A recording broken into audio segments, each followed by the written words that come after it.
Let us finally begin our game of Dark Tower. Our Relic Hunter we designated as our first player uh, to give them the Ifrit because they have nice treasure ability synchronization. So at the start of their turn, they gain one potion. So the potion he has gained is the Potion of 1,000 Strides. Spend this potion to move any hero up to 3 spaces. Basically, a free move. Not bad. And of course, they've got their 7 warriors and 1 spirit to start with as well. So he is over here on the Citadel. Now, I definitely want him to gain treasures or gear, but right now he doesn't really have a ton of spirit. And one thing he can do is, because the cleansing action or any of the heroic actions is going to give us 2 spirit afterwards, and he's currently just standing on top of the Citadel with a couple of skulls, I think it's almost a foregone conclusion that he should start by cleansing that Citadel. So remove all skulls from your space, and they go back into the supply. No. In return for doing his heroic action, he gains 2 spirit. He's got a total of 3. Now he could move 3 or spend a spirit to move all the way up to 6. But we still have our reinforce action. So if he stays at the Citadel, he could gain a potion. If we had a full 6 of these, or 5 of these spirit, we could unlock one of his virtues, which would be very nice. But the village over in the southern wastes, where we could also get more warriors, is looking nice, because the longer the foes stay on the board, the tougher they're going to get. So we cleansed first. I think if we could reinforce, then move our 3 over to the village and save the village next. Or we could reinforce at the Citadel. Given that we've got 7, and if we spend a spirit at the village, we can gain 12 warriors, and I feel like we're going to need a lot of warriors. So I think what we will do is we'll just move our 3 over to the southern wastes. Let's see. Oh yeah, hey, the blue ring around him showing up nicely. Yeah, this is a very friendly game.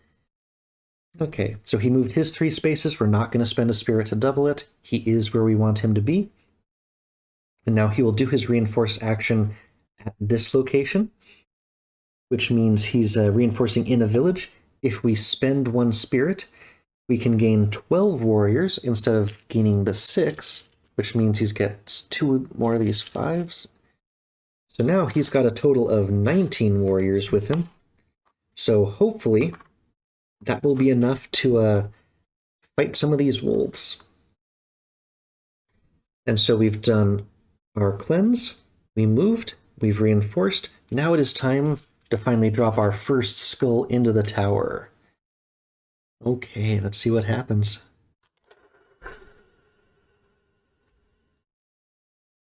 Oh, and then no events. I guess during the first month it's a it's set up basically, so nothing happened. But we did reduce the skulls on the board. That's something. Now it is our warlord's turn. So he, as his banner action, he gains 5 warriors just straight up. Now, for many of the same reasons, I really want to cleanse in the space that he's currently standing in, because the cleanse is going to give him more spirit, which he's going to need even if he's mostly warrior based. He doesn't necessarily need to cleanse right away, though, because let's see, if I look around to that side, we've got skulls there, there, and there. Those are a bit farther away from us. But the fact that we've got 2 right there, maybe we have him run over, fight some wolves, and then we can hit the Citadel on our way back. So what I think we want him to do, that we don't need him to double move, so we'll just move him Let's go to the village first. So we're at the village. Now, I can cleanse this turn, and I can reinforce so that he also has a absolute ton of warriors to fight with. I'm sure there's a reason they give us so many of these 5 warrior things, even though we only got the 2 players. So let's cleanse this turn. Let's have a whole bunch of warriors before we go in to fight those wolves, just because I don't know how many warriors are gonna get slaughtered when we actually fight them. So this turn we're going to cleanse, and that removes the 2 skulls from that tile. We get 2 spirit in return for having done a heroic action. And then just like the Relic Hunter, this may be a standard opening move, I'm not sure. Maybe once I know more about how important the spirit is to have, or how many warriors I'm really going to need at the start. But we spent a spirit, and now he's got even more warriors. He's got a total of 24 because his banner raised some more, and he'll have even more next turn. So he moved, then cleansed, and now he is reinforced. So it's the end of his turn, and he's going to drop a skull in the tower.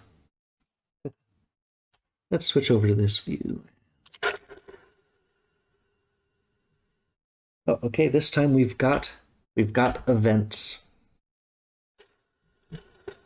The tower awakens.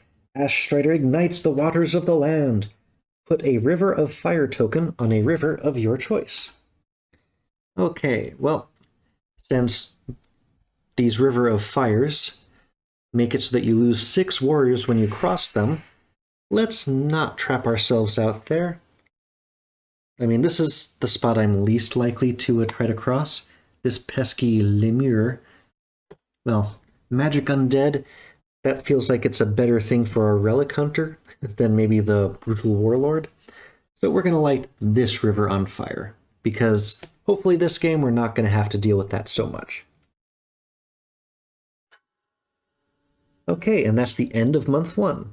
In the first month, each player activates once. Month 2. What have you got for us? New quests. Smuggler's Coin. Sometimes influence is more powerful than magic. If you can convince the head of the Thieves Guild to give you his Smuggler's Coin, you will have better luck hunting for the magic items you need. So our task in the east. This is let's see, yeah, you can still see the overhead. Looks like these are the 3 rivers where we've got some shadow wolves, and right near where our Relic Hunter is. Quest in the 3 rivers and spend 18 warriors to gain the Smuggler's Coin quest item. Let's see, I guess I'll take the other base off, but it looks like I want some good reminder tokens here. Actually, I'm going to go find some better reminder tokens because I'm going to run out of these fast. Okay, I got out my Burgle Bros tokens.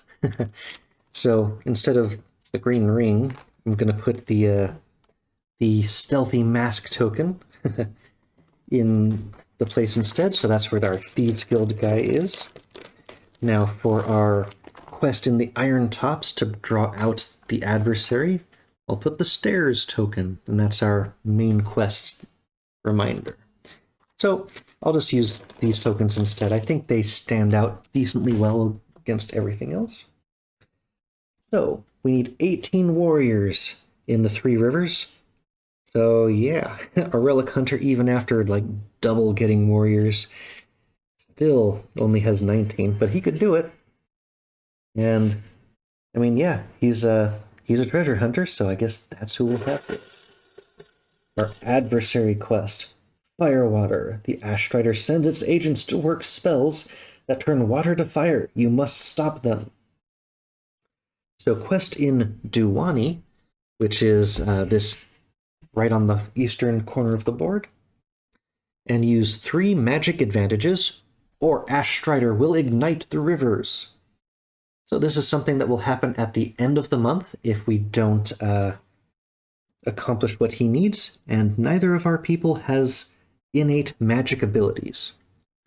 Now, notably, our Our two characters have wild advantages in hills or deserts, but everything that has just come out has either been forests or grasslands. So we currently have no magic advantages.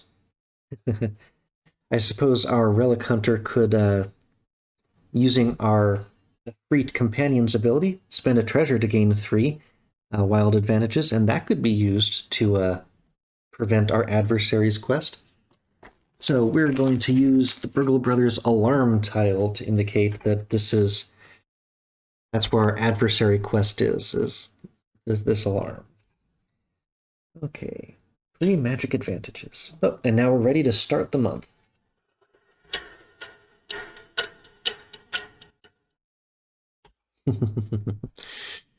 Ooh, it's lighting up now. How exciting. Maybe it will become more intense as the game goes forward. But yeah, the lower levels are staying lit now. Okay. Yep, runs on batteries. So, last month the Relic Hunter went first. This month, the next player clockwise would get the first turn, and then it would continue clockwise. But in this case, it's our Brutal Warlord who gets the next turn.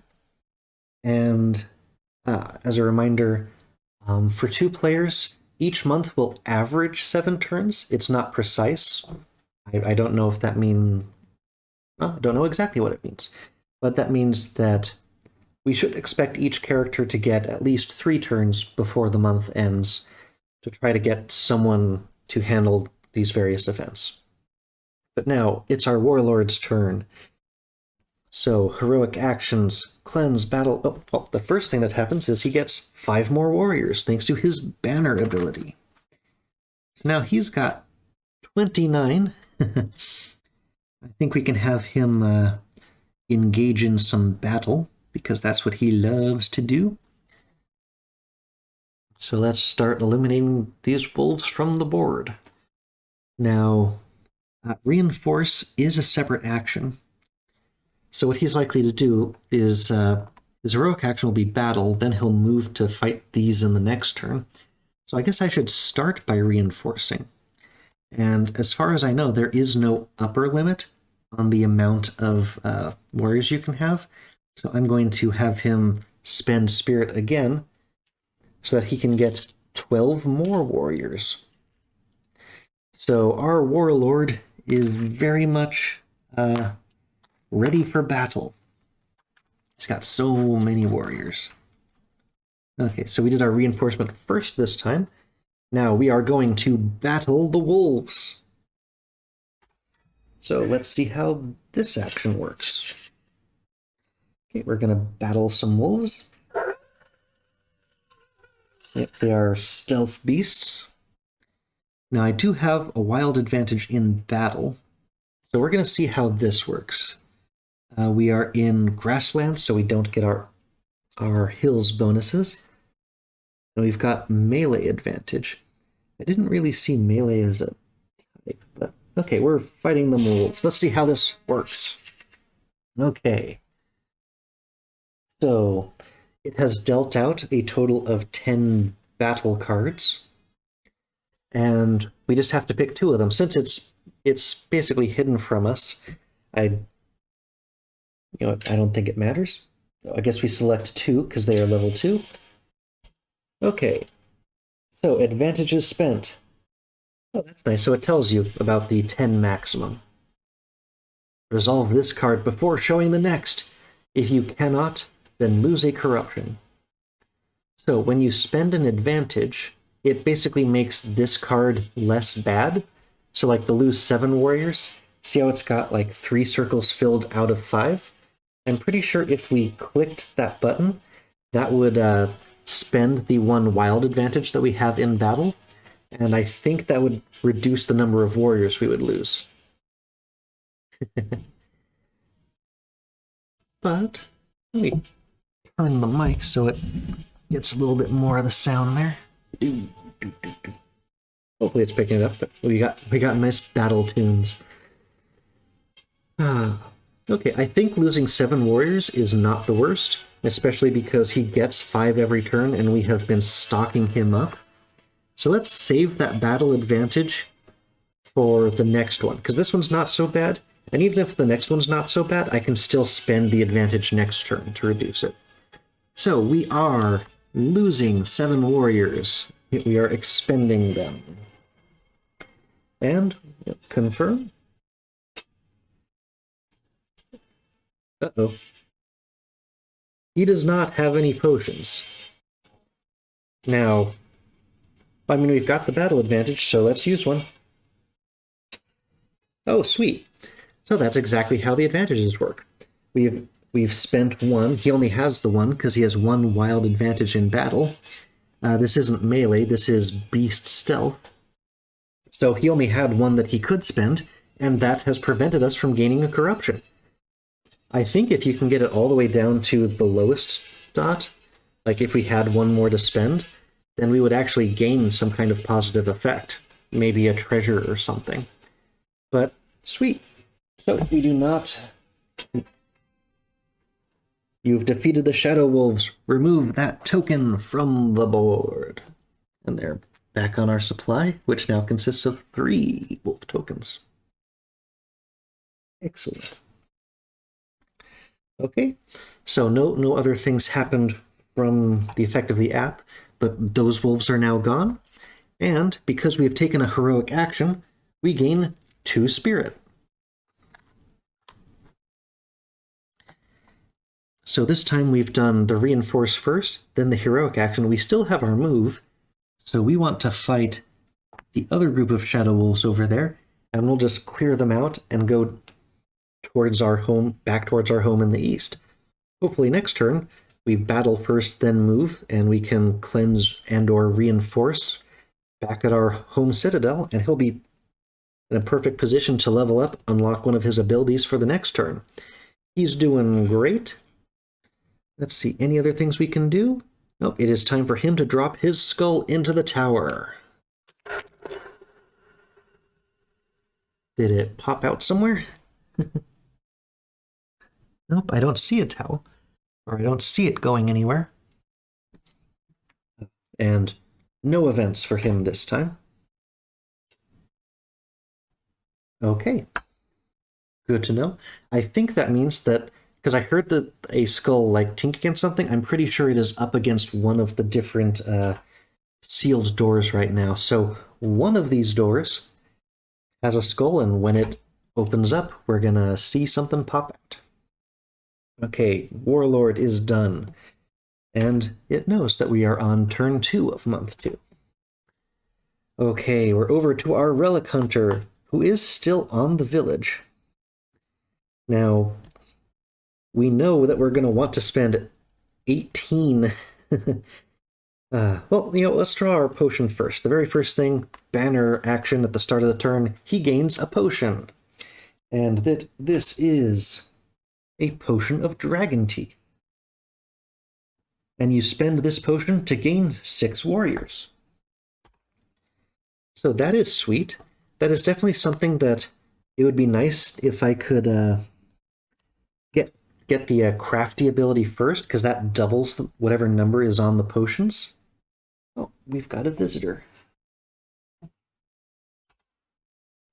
So if he's crafty, then instead of gaining 6 warriors, he would gain 12 when he used that potion.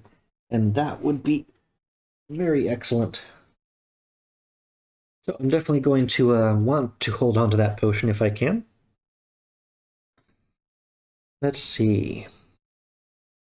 I don't really need to use the other potion. Right now I'm just sort of, I guess, hoarding the potions. We know one of his abilities can just eliminate foes with it. So the only question is, do I want to cleanse, like cleanse and reinforce, and then move over to where the wolves are? That feels like what I should do, because, I mean, if I can get rid of the skulls, every skull is basically another turn for the game, that we're not dying from those. And definitely the skulls will accelerate as doors start opening later on. So, it's either cleanse or battle. I think what I'm going to want to do is get over to the wolves. And then, like, there's two different heroic actions I want to take in that tile, which makes stuff a little bit weird.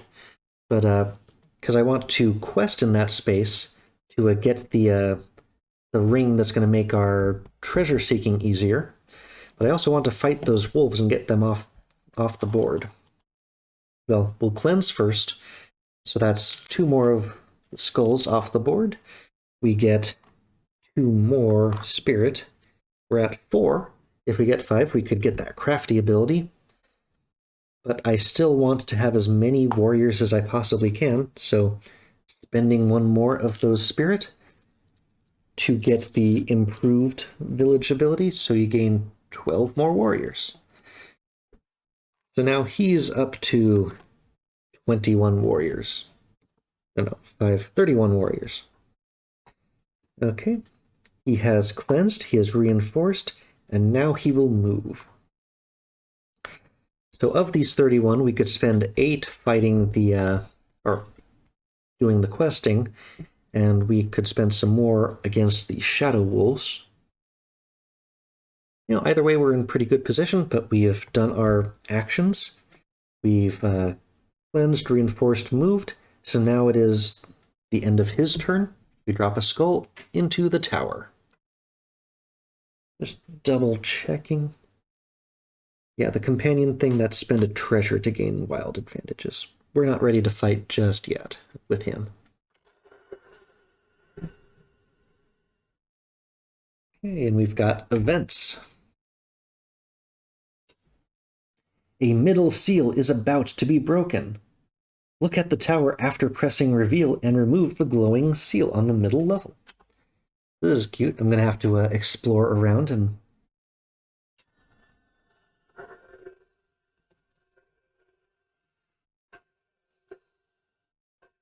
Oh, that's neat. It's in perfect view for you guys to see. So the middle, you can see that little light was making the skull light up. You probably had a better view of it than I did. So we have removed the glowing seal on the middle level. An event. Rumor. Gouts of flame erupt from the tower. Scouts believe they will soon rain down on a village. Nope. And we have new wolves spawning in the Hissing Groves over in the west. Let's see, where are the Hissing Groves? Oh, that's a forest, that's why. Okay. The Hissing Groves are where the Citadel is in the Western Kingdom. Just a little bit hard to see. There's the grass sea that is hidden by the tower itself, because I wanted to get a little bit of a side view of the tower to show that how big it is above everything, but it does hide 1 space. Okay, so new wolves have appeared. More new wolves have appeared, and that is in the Ash Hills, and of course it is just on the other side of the fire. From our warlord, who would be best at dealing with it. Okay, so those are all of the events that just finished happening. Whew. And that was after our wolves, our relic hunter went, which means, yep, it's turn 3. We are back to our brutal warlord again. It's time for him to fight more wolves. And even if this is basically board control, trying to prevent these wolves from continuing to get stronger, he's still doing a good job, because he's getting spirit out of this, and he will hopefully be able to unlock a virtue and get even stronger soon. So we are going to go into battle. We are in the space with the wolves already. We can't reinforce in this space. So we're fighting wolves. Yep. I'm pretty sure there's a setting where you can just tell it to automatically pick 2, because I can't see any of these things. Or it's all random to me, so what does it matter? Okay, Beast Stealth. Resolve this card before showing the next. Okay, lose 7 warriors. Oh, I completely forgot again. Our Brutal Warlord, his banner ability, gain 5 warriors. So we're just going to take 2 of those, and or 2 more of the ones he already had, and we're going to spend all of those. Okay, so net he has lost 2 warriors from where he started this turn. Okay, and now we're on to the second thing. Lose 10 warriors. Let's see, it says, like, I think it's the same total 10 cards, as though you were like shuffling a deck and the app's just making this easier for you.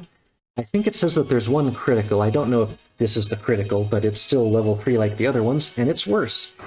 Fortunately, this is a battle, so our Brutal Warlord has a wild advantage that he can always use, and this is the second of 2 cards. Use it or lose it. Okay, so now we're down to only losing 5 warriors, which we are easily able to do. So he does that. We're confirmed. Okay, we remove this wolf token from the board. He's having his nice warlord fun over there. And, well, let's see if any other things happen. Nope, okay, back to the map. So because he has taken a heroic action, our warlord gets 2 more of these spirit. So now he can move and reinforce. He's done his heroic action for the turn. So we're moving over to the Citadel, because that's where he can level up.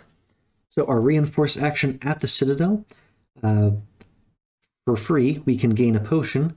If we spend 5 spirit, we can, instead of the potion, we can gain a virtue. So we can flip over one of his things. All of those things seem to be really good. Because we can't cleanse this because we've already done a heroic action. So let's take a look at those and see what we want to get. Okay, the skill I've decided to unlock by reinforcing at this spot, we're acquiring the virtue Callous, which is a virtue in this game. After you battle, if you lost at least 10 warriors, gain a treasure from the market. Well, he has certainly been doing that, so now we've got an extra virtue unlocked, and now he's got 4 of his 6. And of course, we spent all of these spirit to do that, so now he's got no spare spirit. So he battled, moved, reinforced to gain that virtue. I believe he is now done. It's time to drop a skull into the tower.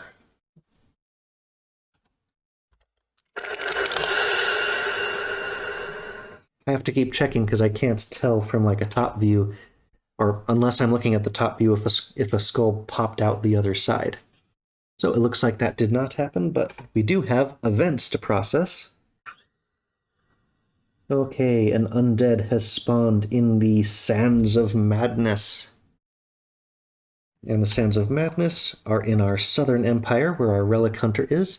Now our Relic Hunter, because he's from the south, gets 2 extra advantages in the desert, so he is good against these guys, or because of the location, he's good against it. That was the only event for that turn. Now it is our Relic Hunter's turn. At the start of his turn, he gets a potion. So what has he got? He's got a Potion of Fortune's Favor, which looks like there's multiple copies of each potion. This one can be spent to gain a wild advantage. So that's nice. There's no limit to how many potions you can have in your possession. Okay, now he can do his middle of turn. So he's in the spot with all of these beasts. He could spend 18. I think what we're going to want to do is fight this turn. He could move back and reinforce, and then he can fight next turn. Let's see. In the Sanctuary, what can he do? He can gain spirit, remove corruptions. He doesn't strictly need that, but there's a pesky lemur in our way. He could go back to the... He could spend all of those warriors, then go back to the village and reinforce again. And then we can take care of the lemur or the wolves on the following turn, which seems pretty good to me. Or do we fight the wolves now and come back for the trinket on a future turn? Let's see, this isn't a bazaar. That's a bazaar, though. I feel like we can attack these things and try to get treasures from over at the bazaar. Tempted for that companion thing. I'm not sure if we get the companion or just some other benefit. Yeah, let's fight these wolves. The longer the wolves stay on the board, there's a chance that they'll get tougher. Okay, fight wolves or reinforce fight wolves. We've got a ton of warriors for this guy as well. So,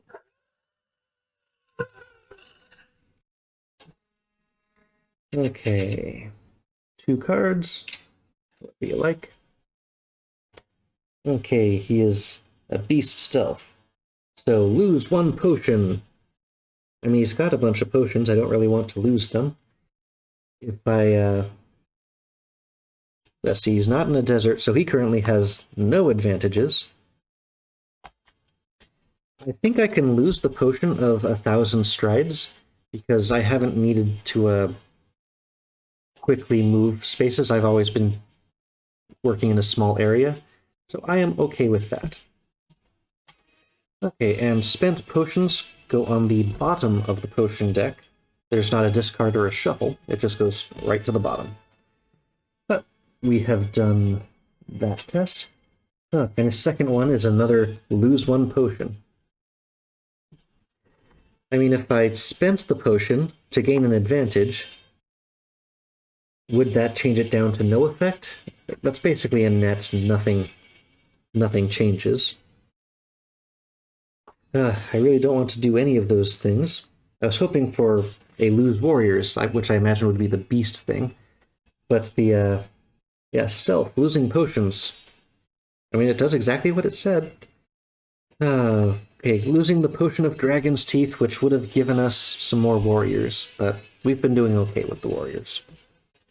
And that's done.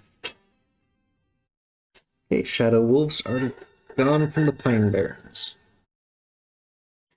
And for doing a heroic action, we gain 2 spirit. Now the quest is still there, but we can't heroic action again right there. We have plenty of warriors, so we don't need to go to the village. Now, if we reinforced at the sanctuary, that could just give us another spirit, which, I mean, more spirit's great. Let's unlock these extra virtues as quickly as we can.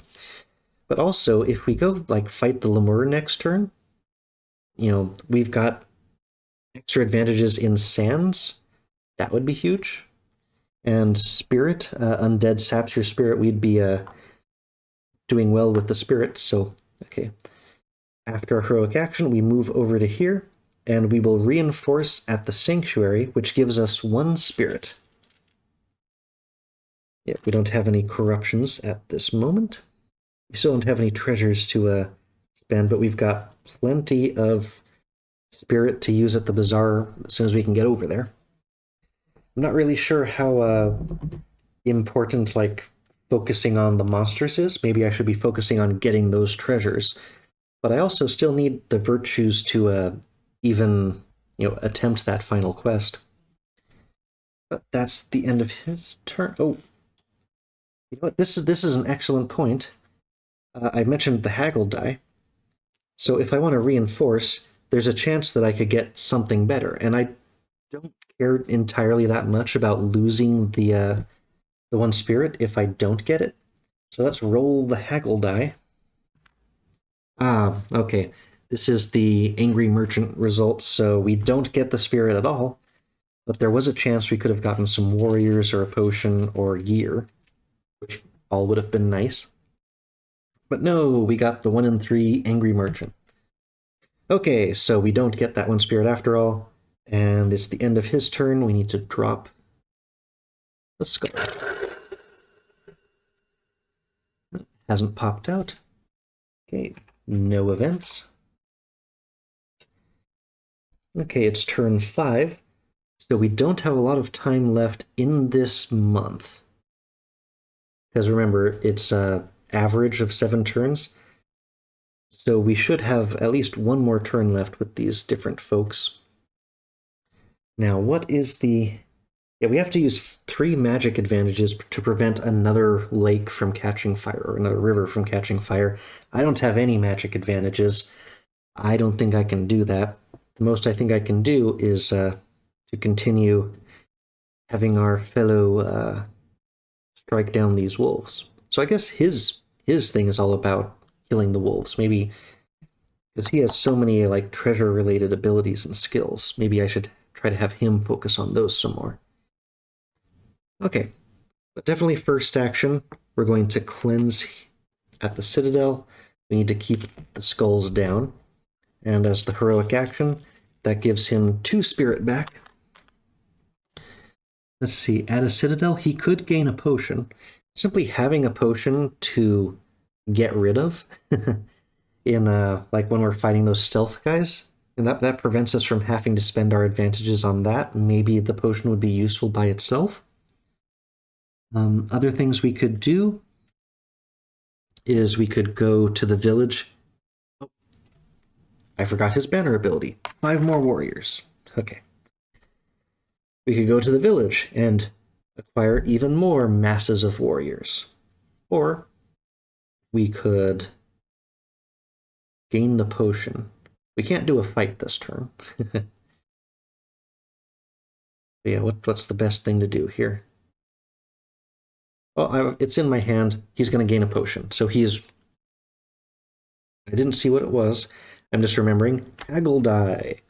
Let's start using this haggle die some more. So he has not gotten the potion yet. I did not see what it was. Okay, he's got the 3 warriors side.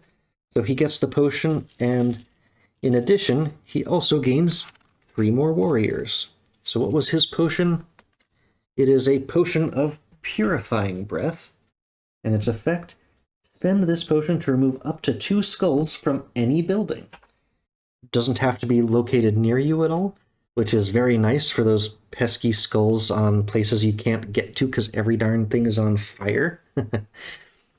So we can hold on to that and we can use it when we're running low on skulls. Okay, now he's got his movement. Do we go towards the village or do we go towards wolves? I mean, I guess his answer is going to always be wolves. Pretty much, that's his thing. So he is going to the Forest of Shades. And next turn, he'll be able to fight those wolves. But he's already done heroic action this turn. His turn is going to end with a skull. Okay. I'm still not seeing any of them pop out. Okay, we have events though. What do we got? The tower stirs. The tower is about to rotate. Keep your fingers clear. Now I have no idea what's about to happen. Rotate? Oh, hey, that's neat. You actually see that fairly nice in there with the opening bit. So if there was a skull that was trapped behind a door, maybe it would have popped out right there. That was cute. Okay. Now it is our Relic Hunter's turn, and I'm realizing that this is turn 6. If there's an average of 7 turns, this quest might disappear before I get to like have my next turn. That would be turn 8. We might end the month, and I need that. So I don't think I can spend my heroic action fighting this ghost. I have to spend it there. But I have to reinforce at a building, so I might as well reinforce at the sanctuary, which means we're going to haggle again, because if I don't get the extra spirit, I'm okay with that. He's got the 3 warriors. Oh, then I definitely keep forgetting about their banner abilities at the start of the turn. He gains a potion. He's also got a potion of purifying breath. We just saw that one with the warlord. Remove 2 skulls from anywhere. Okay. He has reinforced. He has a lot of warriors. But we need him to go to the Pine Barrens. It's only 2 spaces away. And we are going to interact with the companion quest. Spent 18 warriors at 3 rivers. We are there. And we've got 18 warriors. 3 of the big ones, 3 of the small ones. Hold to complete. He's got it.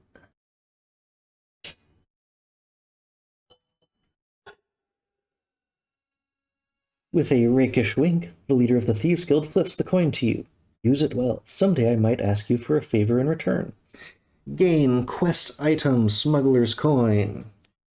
I'm going to have to shuffle this at the end because I'm only now realizing that this wasn't something I should have shuffled. But I did find the Smuggler's Coin pretty quickly. So what is this? After you reinforce at a bazaar, move any number of treasures from the market to the bottom of the treasure deck, then refill the market. Interesting, so he can go searching for specific treasures. Ooh. And it's a quest item. You are not limited in how many quest items you can have. The companion marker is now off the board for this month. That was his heroic action because it was a quest, which means he gains 2 spirit. So our Relic Hunter friend has a lot of spirit right now. We could definitely go for a... the Citadels aren't particularly close, but he can definitely go for unlocking a virtue. So yeah, that is good for him. So he has reinforced, moved, heroic action. It's time for him to drop a skull in the tower. Oh, one of them definitely came out that time. And we've also got events. So that was in the Northern Kingdom. So we can choose which of the, because it's not either of those 2 places, although it's just me anyway, so I can choose which space it's going to go on. I mean, the village is closest, but then again, the Upper Ice Fangs are also fairly close. So our sanctuary up here is going to get one. Not going to overload the Citadel because it's so far away from us that I don't want to have our guys have to move all the way out there. If we were playing with the Spy Master, because he can basically teleport within a kingdom at the start of his turn. All right, events. A bottom seal is about to be broken. So look at the tower after pressing reveal and remove the glowing seal on the bottom level.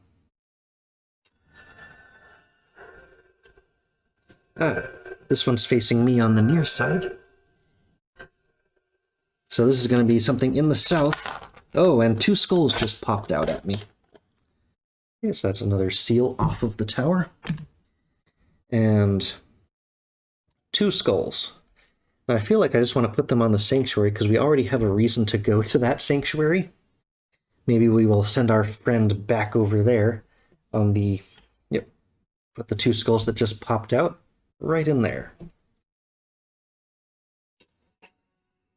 Our friend Zeta the Ifrit draws forth a powerful artifact from another realm. The hero with Zeta may gain the top card of the treasure deck. I don't know why you would ever choose not to, but free treasure! Woo! Okay, we have the Circlet of Conviction. Spend, instead of dropping a skull into the tower this turn, take another turn, and another humanoid advantage. I mean, our Relic Hunter already has a humanoid advantage, and it's just not a... but I'll just move the market a little bit off of screen. That'll be fine. Yeah, our Relic Hunter now has 2 advantages against humanoids, but there aren't any humanoids in this game. But still, I mean, spend that to just, instead of dropping a skull into the tower, so take 2 turns.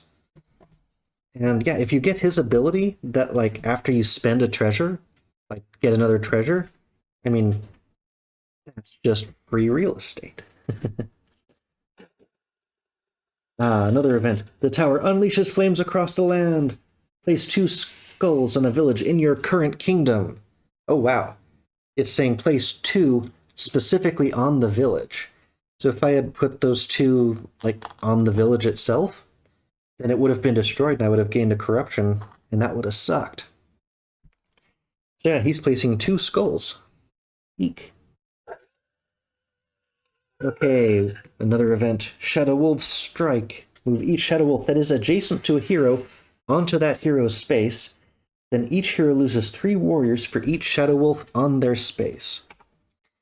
Now we've got a Shadow Wolf over here next to us on the Pine Barracks. So he's going to lose 3 warriors. And if you don't have the things to be able to lose, that gives you corruptions. Now over here with our warrior, there are also wolves adjacent to him. So now he's got 2 wolves on his space in the Forest of Shades. That means he loses 6 warriors. Because it's 3 wolves for each shadow shadow wolf. Okay, and those are the only 3 over here. We've still got 2 over here. Blah. Okay, month 2, turn 7. So, we are at least getting our 7th turn.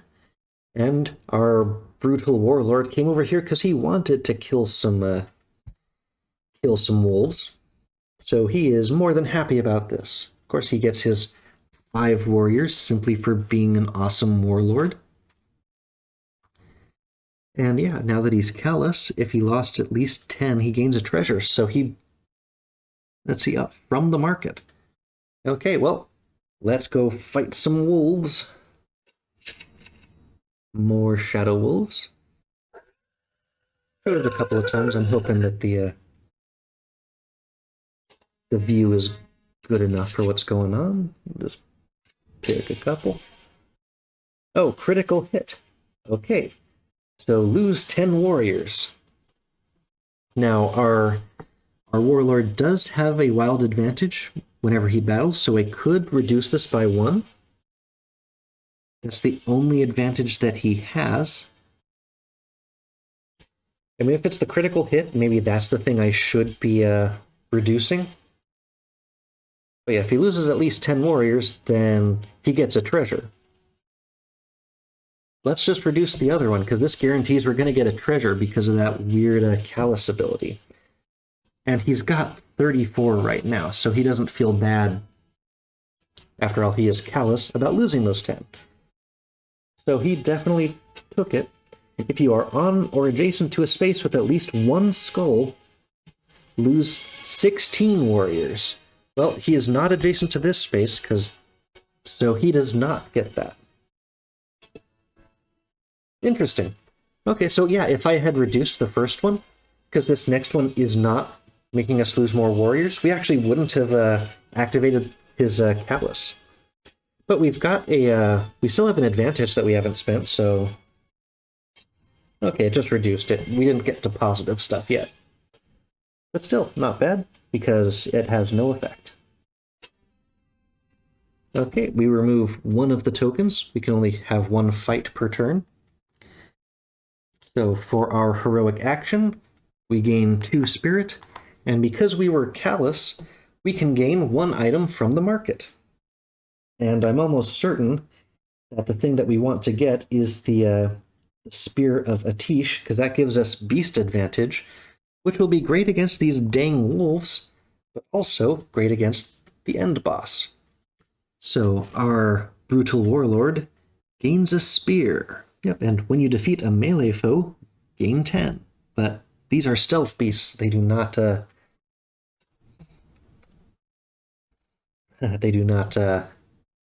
not melee. Okay, so we have battled. Now, if I just stayed put, then I couldn't reinforce. Yeah, I mean, we're not going to be able to do anything about the angry beast over there. But we can still move, and we can still reinforce. If we reinforced at the sanctuary, that would give us... And if we reinforced the village, we could get more people. And our warlord loves to sacrifice people. We can also cleanse some skulls out from over there. I mean, going down to Duwani sounds like a good idea as well. A relic hunter sort of has the south covered. Just noticed I forgot to replace the top card, the treasure that we bought, with a new one. So the new treasure out on the market is, come on, there we go, the Amulet of the Merid. When you cross a river, move to any space adjacent to that river. So this actually does let you go up and down the river. And then it also gives you +2 wild advantages in lakes. So a nice boon that we currently do not have any of. Not that many lakes around. Like I see 2 over there, 1 over there. I don't see any lakes in our desert area. Maybe they're all, yeah, 2 over there. It looks like there just aren't that many lakes. Yeah, the two spaces that two abilities that we didn't acquire, the Champion of the North gets advantage in mountains, and the Champion of the West gains advantage in forests. So nobody has advantage in grasslands or lakes. And there's a ton of grasslands and not a lot of lakes. For, I suppose, context into the value of that treasure. Okay, so where are we sending our warrior? Yeah, send him down to the village. And then he reinforces there. Spend 1 spirit to get another 12. So many warriors, but he is a warlord. Okay, he's done all of his things, so it's time for him to drop a skull in the tower. Notably, there are only 5 of them left in there right now, although we do have 2 spells of purifying, potions of purifying. So as long as the tower doesn't strictly take them out of the supply, I think the surprise kill is the most likely way to kill us. Straight out in the north again. Okay. Well, we'll put that into the upper ice fangs. And we've got more events. Okay, the Lemur activates. Move each Lemur to the closest sanctuary or citadel. Then for each one of them, place a skull on the building in their space. So they're moving towards sanctuaries or citadels, and they're just placing skulls. This one's already at a sanctuary, so he just places a skull on it. And this one's already at a sanctuary, he just places a skull on it. I need to cleanse that sanctuary real quick. Okay. Any other events? Nope, that was it. And we're on turn 8 of month number 2. Well, we've got our Relic Hunter, so his banner ability, we get a potion. It's a potion of dragon teeth. That's the one that gives him the warriors. He's got a ton of spirit, but I have to keep dealing with emergencies, so he's not able to get to the bazaar to get his treasures. Yeah, he's with some wolves, but he's going to be a lot better off at dealing with that Lemur, and he has to do this cleanse. Or, I mean, we need just the extra skulls, so he has to move and cleanse. The cleanse gives him heroic action, gives him 2 more of these. We actually need to change for one of the bigger spirit tokens, because he's got 9 now, but not that many warriors. So he's moved, he's heroic actioned. He can reinforce at the sanctuary. He doesn't have corruptions, he can just gain 1 more spirit. So now he's at 10 spirit. He could double reinforce virtues. I mean, maybe I send him over there next. I still want to get the extra virtues before I spend any of these things. Okay, that was his full turn. Heroic action was just a cleanse. So he drops 1 into the tower. More events. New wares. Put any number of treasures from the market on the bottom of the treasure deck, then refill the market. Well, that necklace of the Merid, like the bonus against lakes, I don't think I need that. The White Cauldron would be great for our friend, the Relic Hunter. I don't think the Tears of Shedu are important for this particular game, so I'm going to put that down. And now we've got 2 new cards coming out. We've got the Lamp of Darkness. Just spend this treasure to remove a foe from your space, and Beast Advantage. Both of those are great for our Relic Hunter. And we've got Azkol's Banner. This is one of the items we need. We have to have at least 4 of those before we can do the main quest. You can take the banner action of any hero in the game instead of your own, and you get a melee advantage. I mean, that's just a card we need to win the game, so sweet. And we have refilled the market. Okay, month number 2 is over. We have failed the adversary quest. Place a River of Fire token on 2 different rivers. Uh-oh. Okay, so we have two more rivers. I mean, I could put the River of Fire here and just have our folks each handle a half of the map. Our Warlord can cross them without too much trouble, but out of any of them, I want to be able to cross over to the west. Yeah, there's only one that I can have not be covered in fire after this. I wasn't expecting two. I was hoping for just one. Because to cross any of them, you must lose 6 warriors, and if you don't have the 6 warriors, it's a corruption. So more rivers have ignited.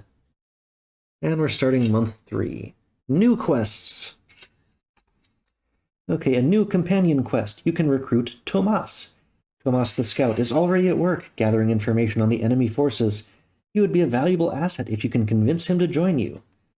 Quest in Tower Scar Desert and spend 3 potions to gain him as a companion. I guess I'll just keep using the stealth token to indicate our companion quest.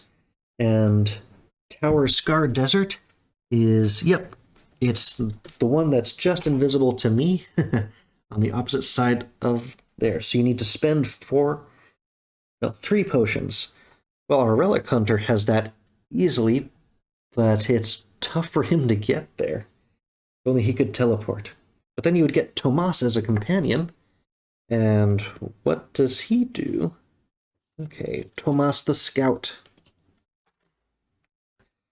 Okay, so if you had him, then you would not need to spend spirit to double your move. And he gives 2 advantages in stealth. That's just excellent. Oh, and if he was our main companion, like that would be his quest, would be to delve 3 dungeons. So yeah, and his companion event moves heroes around the board. So sweet, double moves is not bad. I mean, just moving 6 instead of 3, that would get our friend to whichever spot he needed to get to. Now, what's our new adversary quest? Fire in the Sky. He stalks the parapets of the tower, casting fireballs down upon the kingdoms from on high.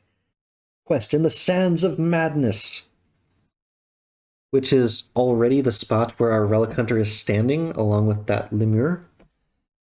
And use 3 different advantages, or Ashstrider will place skulls on buildings. Okay, well, I can move the failed token from the other one over to where we're standing. So we have to quest there. Month 3 begins. Tower lit up again. Okay, well that adversary quest is actually much easier for us to do because our Relic Hunter, it's in a desert, and our Relic Hunter, as the Southern Champion, gets 2 wild advantages in deserts. And he's got the humanoid advantage, so he can just use 3 different wild advantages, and he can instantly pass that adversary quest. I think I want to kill the lemur first, and then I can move over to the Citadel, level him up, and then he can come back next turn. Yeah, because if we've got the 7 turns in a month, like this turn he does it, and then next turn he comes back and does the quest. I think that's good, although we are low on skulls. Yeah, all those skulls going out to the west and the north is annoying. We may have to use those potions. Okay, whose turn is it? Okay, our Relic Hunter was the last one to move, though, so our Banner Lord, not Banner Lord, Brutal Warlord, Banner ability, he gets 5 more, 5 more warriors, so he's up to 40 plus at this point. Now, we are low on these pesky skeletons, so we need to continue cleansing and buffing up. I almost want to use his potion to just wipe out one of those ones that's far away. But I think we pretty much have to cleanse at the spot we currently are at. That will give us the 2 spirit. We could go back to the Citadel and unlock another ability, we'd have our 5 virtues. We wouldn't have nearly enough treasures, but we could definitely, continue to beef up our guy to just be tougher. So we need to get rid of these skulls. We have cleansed. We get our 2 spirit. Now we move and we reinforce at the Citadel. We spend all 5 and we are going to unlock a new virtue. So let's look at those. Okay, this time we're going to unlock Inspiring. After you reinforce, also gain 6 warriors. Since we're basically trying to reinforce every turn that we can anyway, that's just going to beef up his warrior income to even higher insane levels. So we cleansed, we moved, we reinforced. Let me see if that activates right away. I mean, it doesn't explicitly say that you can't, because the ability I just got was after you reinforce, also gain 6 warriors, and the effect of the reinforce was to gain this ability. So gaining this ability was the complete reinforce action, and now that we are post having gained that action, we are in the phase of after reinforcing. So I say he gets more 6 warriors, 6 more warriors right away. So now he has 47 warriors. So now those rivers of fire are not a big concern for him, and I'm feeling like sending him either sending him west or like north, because the eastern side is pretty barren of stuff at this point. Yep.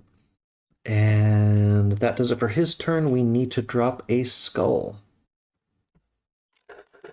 Yep. Well, that clearly popped out the north side.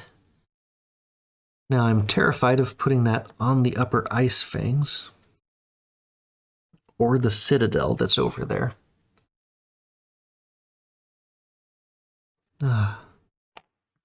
Just putting it on the Citadel, because it's one action to get rid of the whole bunch. And actually, yeah, where am I going to send him through? Because if he's there, I mean, he can get to the sanctuary here, but he can't get to the Citadel next turn. So if I just run him through on his way to the other side, then he can get to that one, but not the Citadel as easily. So we put it over there. And we've got events. Scouts of flame erupt from the tower. Scouts believe they will soon rain down on a sanctuary. Well, 2 of the sanctuaries are just fine. One has 1 skull on it, and I just put 3 skulls on that other one. That would be bad. And that's just soon. Okay. Now it is the Relic Hunter's turn. Start of turn, gain potion. It's a potion of Purifying Breath. So spend or remove up to 2 skulls from any building. Now I've got a few of those, and I've got 4 different potions now. So which one was the plan? Was the plan to kill the lemur, or was the plan to stop the adversary action? Because he's basically going to do that and hop back and forth for a couple of turns. I guess we take down the foe first, because the foes, in theory, strengthen over time. This is turn 2 of the month, so he should get another shot at this before the adversary quest takes effect. So we're going to go straight into battle with the lemur. The lemur being magic and undead. And none of his stuff is particularly useful against it. Boo. But he does have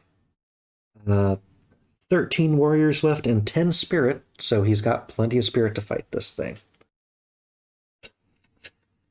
Okay. Yep. What do we got? Okay, now we have to select 3 cards, because it's the level 3 guy. Okay, lose 2 warriors for each skull on or adjacent to your space. There are currently 0 skulls, so No issues with getting that one. Notably, we have 2 wild advantages from deserts, so we have 2 we can spend in this battle. If it was humanoid, we'd have plenty more. Okay. Lose 2 spirit. I mean, I do have 2 advantages. Let's just use one of them here. Okay, we lose 1 spirit. I'm okay with that. And we're going to use one on whatever this last thing is. Oh, critical hit. Wow, place a skull on the citadel in your current kingdom? Well, I'm absolutely using the 1 remaining advantage on that. I was hoping that was the one that would go away. Let's see. I could spend my Potion of Fortune's Favor to get a wild advantage and get 1 more on this.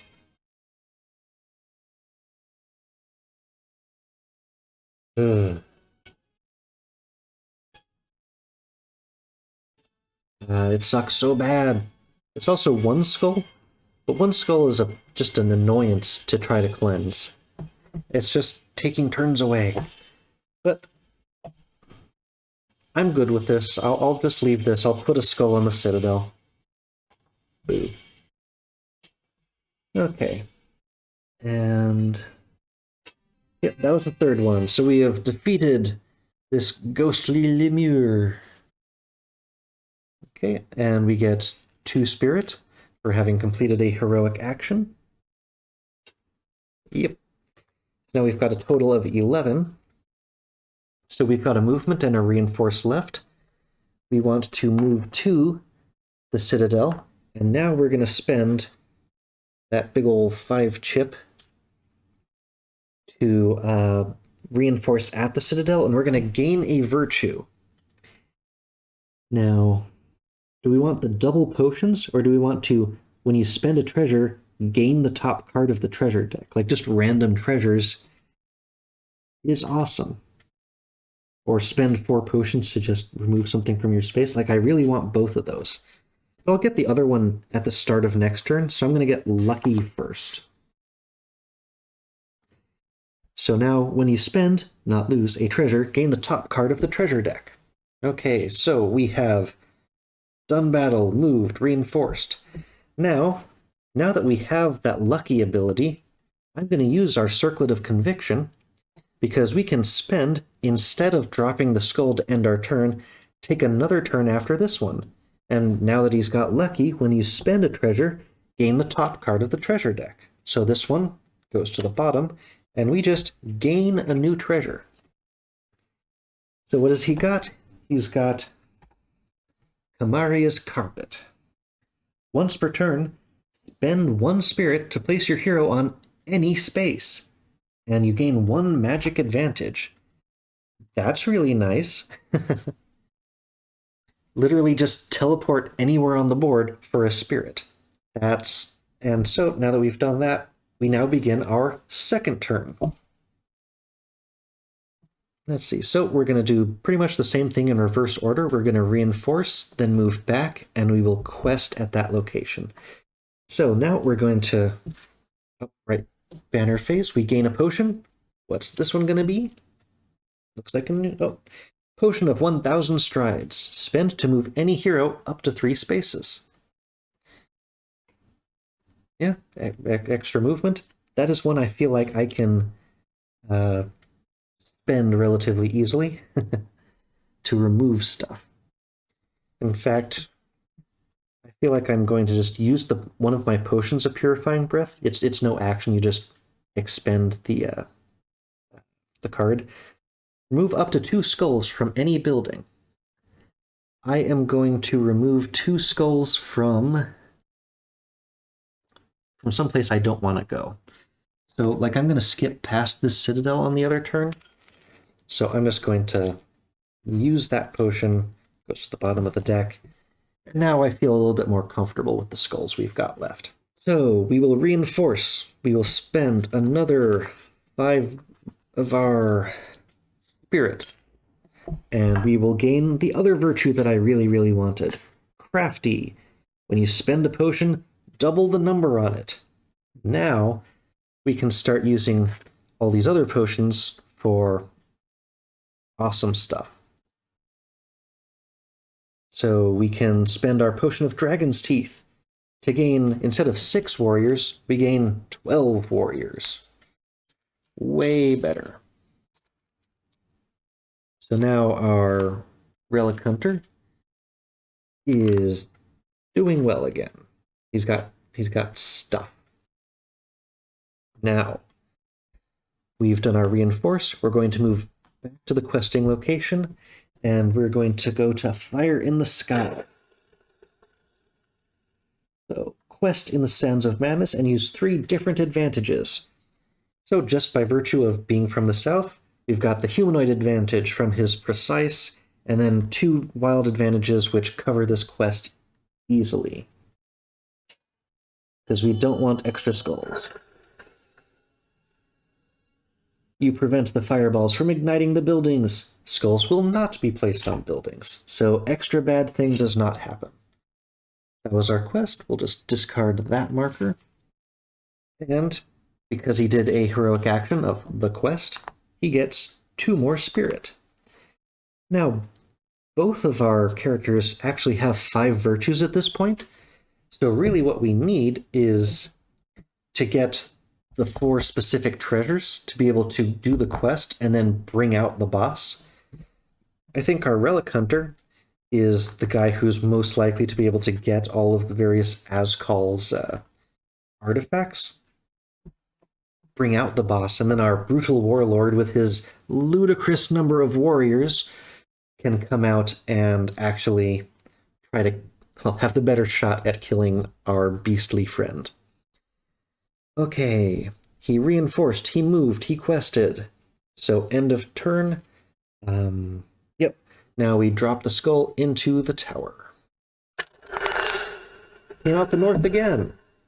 I'm pretty sure, because nothing has rotated, it's just going to keep doing that until we get to the end of the month and the dang tower rotates again.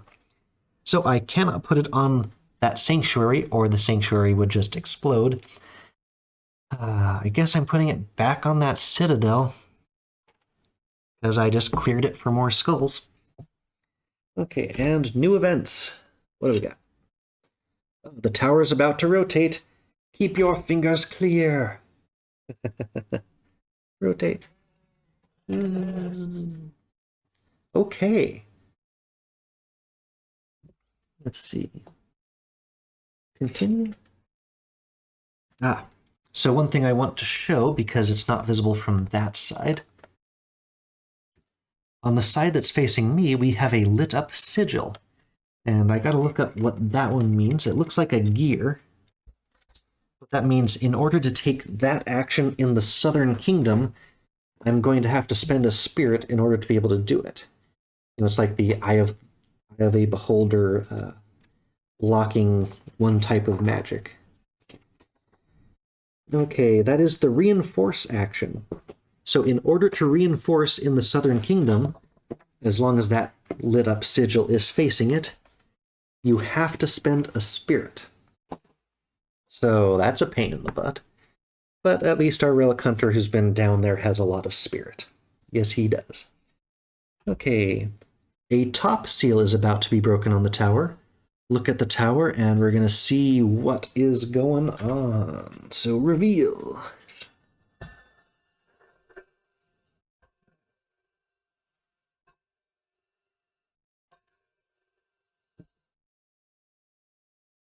I think it's the one on the left side.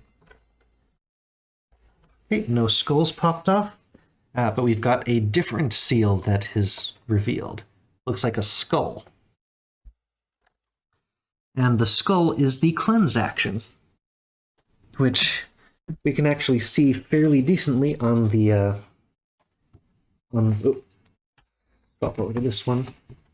So actually all those different sigils, you've got the actions on, so like that thing that looked like a gear, the thing that looked like a skull, all the sigils are actually right up there that tell you what is currently receiving a penalty from the tower.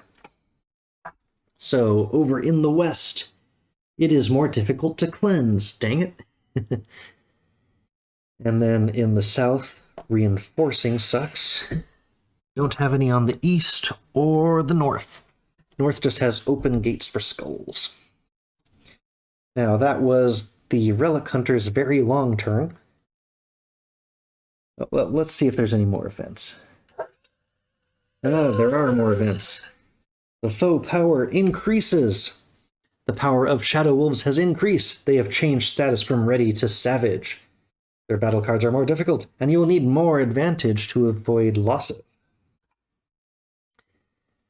I mean, there's still 4 wolves. I've been killing wolves like crazy, but come on. There's only so many actions. And yeah, month 3, turn 3, we're almost halfway through the game. Oh no, at the end of month 3, and month 1 was very short, so we're still less than halfway through the game, but reminder, we are on a timer here. So it's the Brutal Warlord's turn. Start of his turn, he gains 5. Yep, 5 warriors. And notably, one of the sigils that can light up is the banner action, which would mean you'd have to spend spirit in order to get your banner stuff. So that's why they say it's a optional action. You don't have to do it in case you're getting penalties from the tower. So our Brutal Warlord.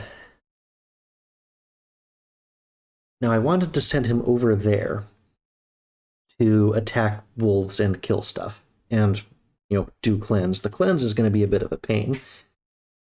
But I think it's ultimately that's still the plan. He can walk over that fire without issue. He doesn't have the potions for this thing, but now that our friend has a magic carpet, he can just get rid of the potions, spend 1 spirit to do so. So I don't need our warlord to go after our companion quest. Instead, we can have him take a break in the upper Ice Fangs, spending 6 warriors who die in the River of Fire to get over to there. So the first thing he does is he moves, then he does a cleanse, which removes 3 skulls, and he gets 2 spirit out of that. And now he can reinforce. Reinforcing at a sanctuary would give you another spirit. If he reinforced at the beginning at the Citadel, he could gain a potion. I think 1 potion is better than the 1 spirit. Since nothing has changed on the board or no events have occurred, I don't mind retconning that thing. I think I want to have the warlord draw a potion from the Citadel that he started at, and then he moves over, and then he cleansed. So he's got Potion of the Golden Sun. It's a new one. So you can spend that to gain 1 spirit.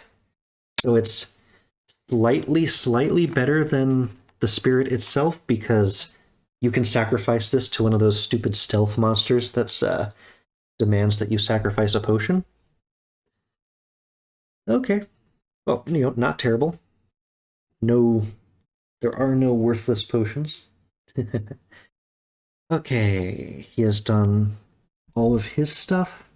So yeah, it's time for him to drop a skull and end his turn. Oh, came out on the south this time. I really don't know where I want to put it. Because I'm not planning to go to the Citadel, I'm planning to go up to the north. So let's just spread them out a bit. I'll put 1 on the Sanctuary. Okay, oh, and there are events. The tower's about to rotate. Keep fingers clear. Uh-oh. Okay. So a lot of skulls just came out. We had... I guess when it's rotating, I should go from the top view, even though it's... That way you can see all the skulls pop out. So we had 3 come out in the west, and 3 came out in the south. And I've got to distribute them. Yeah.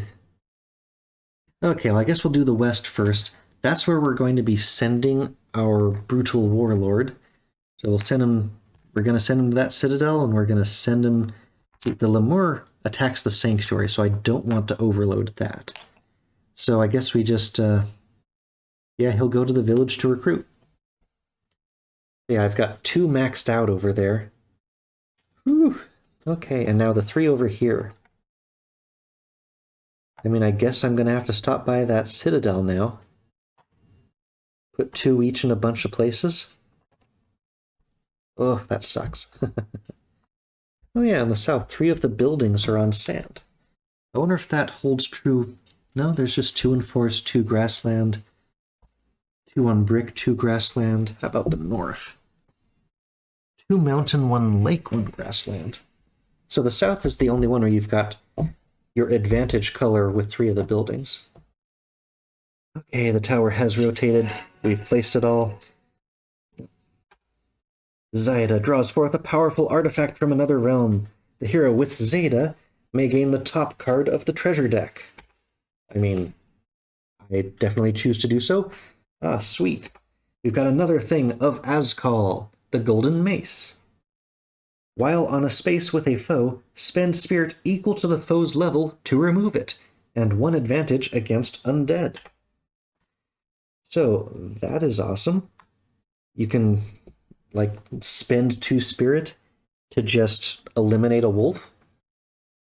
And, like, I don't even have to stop there. Wow. Yeah, in fact, that's going to let me do some neat stuff. But let's see if there's any more things. New wares. Put any number of treasures from the market on the bottom of the treasure deck, then refill the market. There's so many things that I want. What should I do, kitty? Yeah, she says get rid of the Lamp of Darkness. I still need Azkol's banner. And, yeah, the White Cauldron. It would be nice if I could pick that up, but I can't, like, gain 2 treasures. And this guy, I can spend treasure to get advantages. I mean, I could use that to clear up slots. The White Cauldron. I've got both my level 3 and level 4 enemies are undead. So having that would be very nice, but the reinforcing at Citadel's part, like getting an extra potion, I suppose that's something our warlord could use. But I'm time limited, I don't have the time to be choosy. That's going on to the bottom, so I've gotten rid of everything but the Azkol's banner. What else do we have? We now have the Hallowed Reliquary. After you battle, remove 1 skull from a building in your current kingdom, undead advantage. Well, I'd like to give that to my brutal warlord. Just have his battles turn into, like, partial cleanses. That'd be great. And the other one that's come out is Azkol's Horn. Do not spend spirit for glyphs facing you. That's nice. And it gives you an advantage against beasts. So now we've got 2 more Azkol's things. 2 more things that we need in order to complete the main quest in the market. So our Relic Hunter needs to go to the market. Okay, but now the Ghost is activating. I got rid of 1. We're back down to just a single one in the west. Oh, the power has increased. They're now at level 4 as well. Oh, and we've got a foe spawning. A Mormo has come to the Southern Wastes, our first level 4 guy. And, yep, the Southern Wastes. He is Stealth Undead. Naturally, our Relic Hunter is not great at dealing with those. Oh, and we've got another one. The one in the Lost Lands doesn't even have, like, a building that would give us a reason to go there. Okay, finally. Turn 4. Oh, I'm already starting to forget what I did on the last turn. Yeah, that was the Warlord. Okay, we're over to our Relic Hunter. I need to send him to the Bazaar. We do have plenty of skulls in reserve right now. That pesky Mormo. Those pesky... Oh, right, so the combo thing I thought of is that carpet that our Relic Hunter picked up. Spend 1 spirit to go any space. That doesn't count as the move. Oh, right, I still need to do the gain 1 potion. Our Relic Hunter gains Potion of the Siren Song. Spend to move any foe up to 2 spaces. I mean, that would be a nice get over here to get that Mormo off of that village. Or we could bring him to our current location with that. Actually, because our Relic Hunter doubles the number, we could move the Mormo up to 4 spaces if we wanted to. Our Relic Hunter. We want to reinforce at the bazaar because we need to get the treasures. This Mormo, it's undead, so the golden mace gives us an undead advantage. We would get 2 wild advantages in deserts, so that would give us 3. And we could use our now doubled Fortune's Favor to get a total of 5 advantages during the battle. That would be pretty good. Like, I'm thinking of using the potion to bring the Mormo to us, and then just kill it right away. And then we move to the bazaar, reinforce, and get one of those treasures that we need. I think that sounds reasonable, because these guys well, it just says they give you corruptions. I've managed to avoid them so far. But yeah.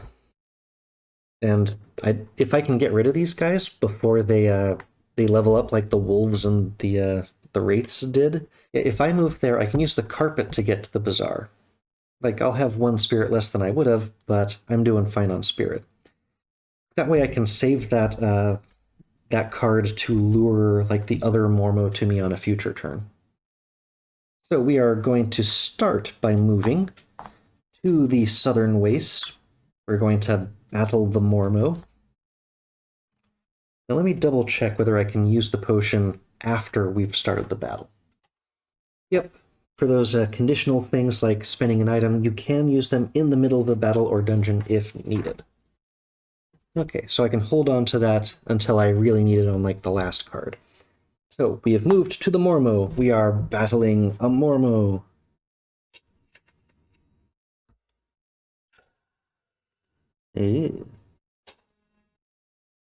So we've got 4 cards we have to resolve this time.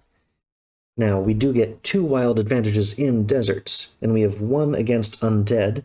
Is this guy magic? No, he is stealth. So we have 3 advantages right now. We can spend a potion to get 2 more during the battle. So... okay. Very first thing, lose 3 spirit. 3 spirit's what I've got. Let's spend our first of 3 advantages. Oh, cool. Down to 1 spirit. Much better. Okay, we have resolved this card. Lose 1 potion. I am amenable to that. I will lose the potion of 1,000 strides because we've got a flying carpet. Lose 3 spirit. I'm going to spend my second advantage. Okay, so I lose a total of 1 spirit. That is done. I've still got an advantage left over. Okay, lose 8 warriors for each skull on or adjacent to your space. There are 2 of those. I could lose 16 warriors, but I've got an advantage. Okay, so drop that down to a total of 8 warriors. We've easily got that on our Relic Hunter's resources. We have defeated the Mormo. So he's gone. And we're going to get 2 spirit for having done a heroic action. Okay.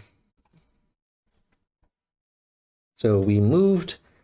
We have heroic action. We can reinforce. Oh, because the tower rotated, it is no longer facing me with that reinforce action. Are there any that have a glowing skull on them right now?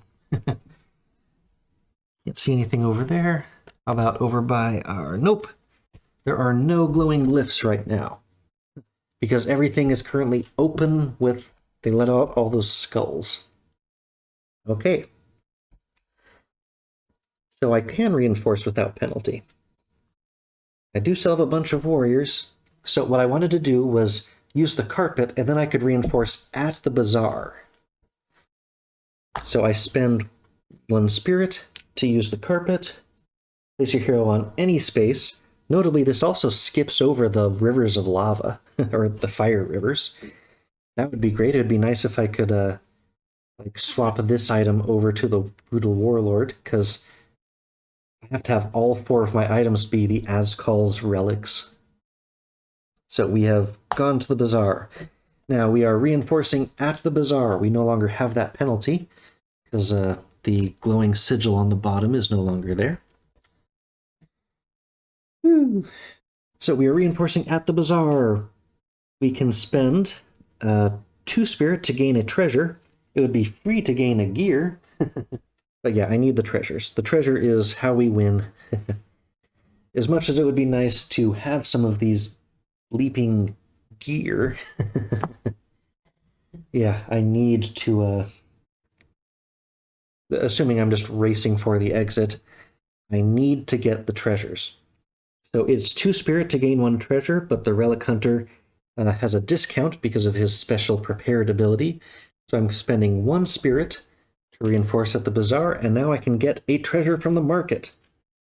And our Relic Hunter is collecting all of the Azkol stuff, which means I'm getting either the horn, which means I can ignore glyphs facing me, or Azkol's banner, take the banner action of any hero in the game instead of yours. I'm going to take the horn because it also gives a beast advantage. And these dang wolves are giving us some trouble. Now, the smuggler's coin that we got from the earlier quest, after you reinforce at a bazaar, move any number of treasures from the market to the bottom of the treasure deck, then refill the market. Ugh. I really want to get the our warlord the undead reliquary thing. Because just removing the skulls and he's battling all the time, I'm going to leave that in place. I'm not going to use the smuggler's coin. So what is the new thing on the market? The Scroll of Burning Sands. So you have to spend this, but then you gain 4 magic advantages. Now our Relic Hunter, whenever he spends something, because he's got that lucky ability, he can basically swap things. Like he could acquire that treasure and then spend it, and he would just get the top card off the treasure deck, which would be sweet. I've been forgetting about the haggle die again. But then again, I really couldn't risk the chance of my reinforce action getting stopped, so I think this was for the best. So now we've got 2 Azkol's relics. Once we've got 4, we can quest at the Iron Tops and bring out the adversary, and then we can just start attacking him with our warlord. Whew. Okay. We've done all the actions. Time to drop a skull. Okay, I didn't hear it come out. We've got events. A top seal is about to be broken. Okay, let's find where it is. Is it facing me? Nope, it's on the eastern side. So, no skulls came out. But yeah, we have broken 4 seals. Okay, anything else? Nope, that was it. Okay, that was our Relic Hunter's turn. Now we're back over to our Brutal Warlord. And the north is looking fairly good at the moment. So he can move 3 spaces, so... Oh, right. Banner ability. I always have to check, is there anything glowing? Nope. Okay, good. So he gets his 5 warriors without issue. Now I think we want to send him to the Citadel with the some more wolves. It's going to be tough to kill all of the wolves. Ooh, if I have him go to a bazaar and get him pick up that stupid reliquary and just have him start taking off the skulls. He can go 1, 2, 3. He could get to the plains of Plovo. Yeah, those 2 are connected. So he could go 1, 2, 3. He could spend his 2 spirit to reinforce there. his heroic action, he could cleanse the one skull off of the like it wouldn't be doing a lot for his turn, like in terms of killing stuff, but getting that reliquary so that all of his battles are going to start taking skulls off and having the advantage against undead. Granted, he doesn't really fight the undead, but just the battle ability to wipe out skulls whenever he fights. After that point, he's just fighting every turn for the rest of the game, I think. So yeah, as much as I want to be fighting those dang wolves, we're going to go to the bazaar. So where's our dude? Look at the overhead. So 1, 2, 3. He has reached the plains of Plovo. We will heroic action cleanse just a single skull, but that does give him 2 spirit. And now he can reinforce. Yep, no penalties. Sorry, kitty.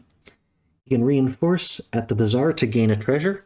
So he spends those 2 he just got from the heroic action right back, and he gains the hallowed reliquary. Now he's got an extra undead advantage. And yeah, sweet. So all of his subsequent battles are going to give him free removal of a skull in the current kingdom. Okay, what else is there? So he moved, he heroic actioned, he reinforced. Oh, right, I need to sacrifice 6 warriors. Well, I'm sacrificing 6 warriors from crossing the Lake of Fire, but I reinforced, so I gained 6 warriors. So we've just neutralized the Lake of Fire with his inspiring ability. I think it's time for him to drop a skull in and end his turn. Nothing fell. We have events plural. More shadow wolves. I was hoping we were done with these. Okay, the Rimewold is in the northern section. Got that. The wolves are in the barbarians' home citadel space. Okay, but that's it. We are on turn 6 of the month. So if we want to get that guy that gives us the extra movement bonuses, we pretty much have to do it now. It's tough. I honestly don't think I even need to really do it, because I've got the carpet, and I'm only going to get rid of the carpet when it is time to... Oh, I forgot to... I needed to replace the treasure that we bought for the Warlord. So we've got the Axe of Soul Rending. When you defeat a magic foe, gain an extra spirit, an advantage against humanoid. That is not a treasure that I particularly care about in this game. Not too many magic foes, really. And our big bad is a... Oh, our big bad is a magic beast. But that doesn't give advantages against our magic friend. Okay. Let's see, is it the start of our relic? Yeah, it's the start of the relic hunter's turn, so he gains his potion, which is a potion of the Siren Song. That's another one that can lure a foe to you. I'm thinking about using that to pull the other Mormo to us in the Howling Desert. Or we could... Yeah, we're in the bazaar. We pretty much need to... We need to get the other relics. We have to get the relics. That's how we win this game. Okay. So the first thing that I think we should do is we can reinforce at the current location. We can get the relic. We could go say hi to the companion. Maybe that would just give us more positive events in the future. It may still be worth it, because we just have to spend 3 potions to make him happy. Okay, we are reinforcing at the bazaar, so we spend only 1 spirit because of his prepared ability. He's got none left, but now he's got his full 4 treasures. He's got Azkol's banner, Azkol's horn, and the golden mace of Azkol. He's got all different advantages from those things. Now we only need to find one more thing, one more relic from Azkol. So the smuggler's coin. After you reinforce, Move any number of treasures from the market to the bottom, then refill the market. The Scroll of Burning Sands. The boss's magic. So this, I think I have to have one of our people acquire. I guess the warlord has to acquire that. But we are going to send the Axe of Soul Rending to the bottom of the deck. That way we are going to put 2 new cards up. And let's see if we can find the last relic we need. So we've got the Lamp of Hope. When you cleanse, you can remove skulls from any space, and advantage against magic. It's not a bad card, but it's not what we need. And the Necklace of Haggling. Ignore... Wow. Okay, that's really good. Ignore the Angry Merchant on the Haggle die. Reinforces normal. So that just removes the bad die on the Haggle card.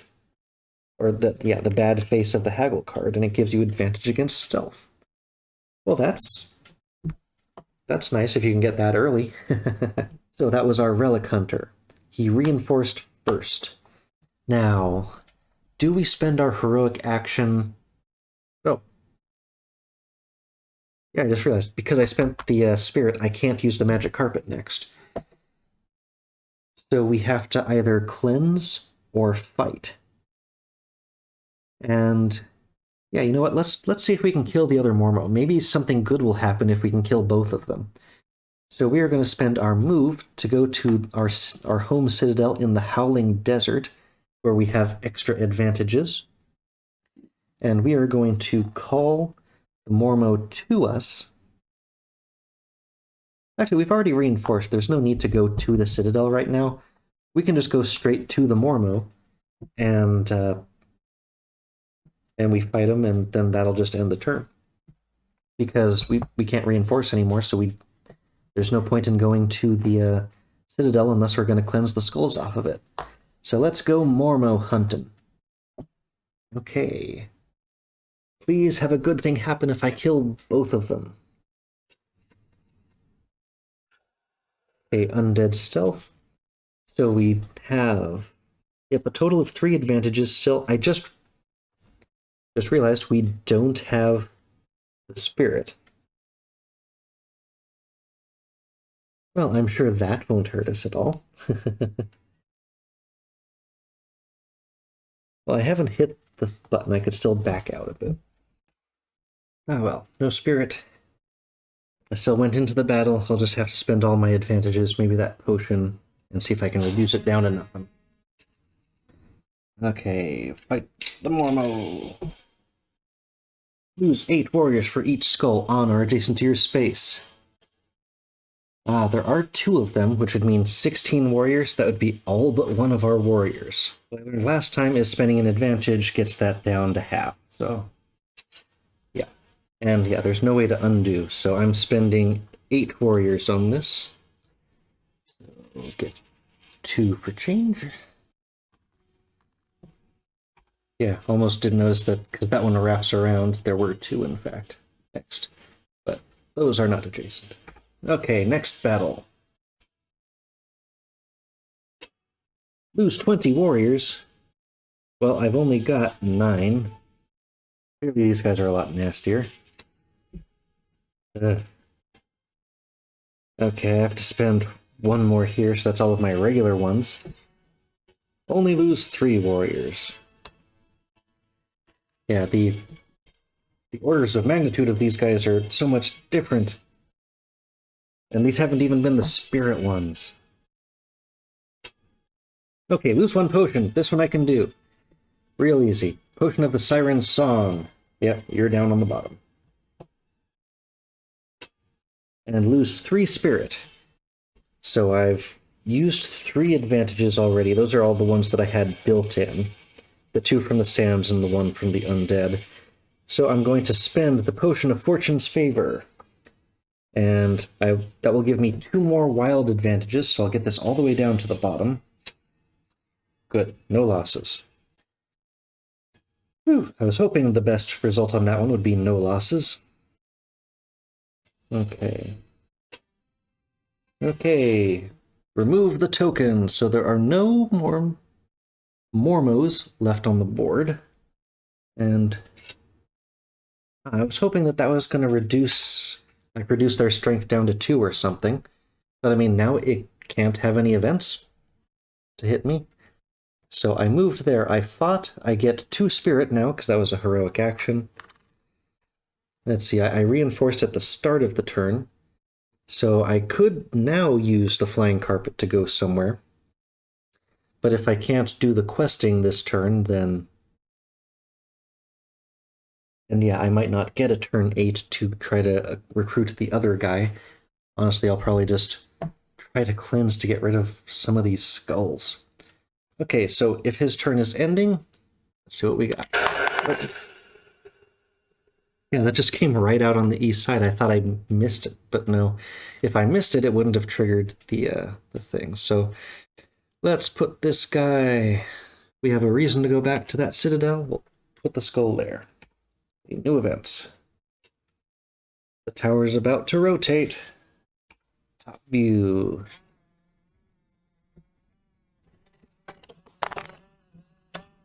That was one skull on the northern side.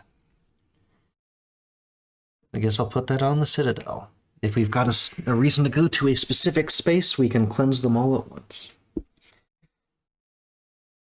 Okay, also I now need to check for new sigils that have unlocked. We've got the scroll one, so it's more expensive to... It costs us to do questing in the east. We have to pay to cleanse in the west again. What's on the north? Nothing to the north. And in the south, oh, our banner action now is going to cost us. Although our relic hunter has moved out of the south. Okay, place 2 skulls on a sanctuary in your current kingdom. On a sanctuary.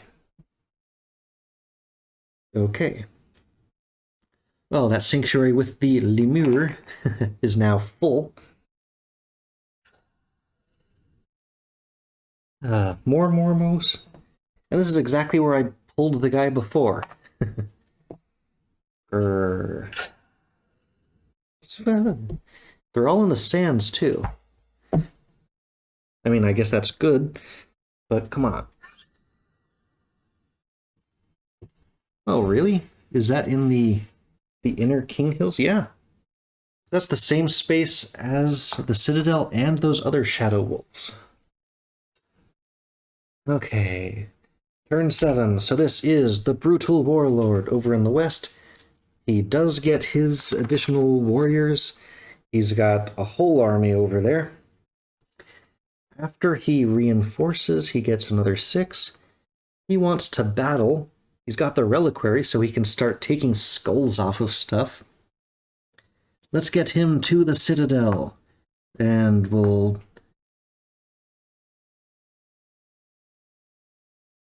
Actually, okay, he starts there.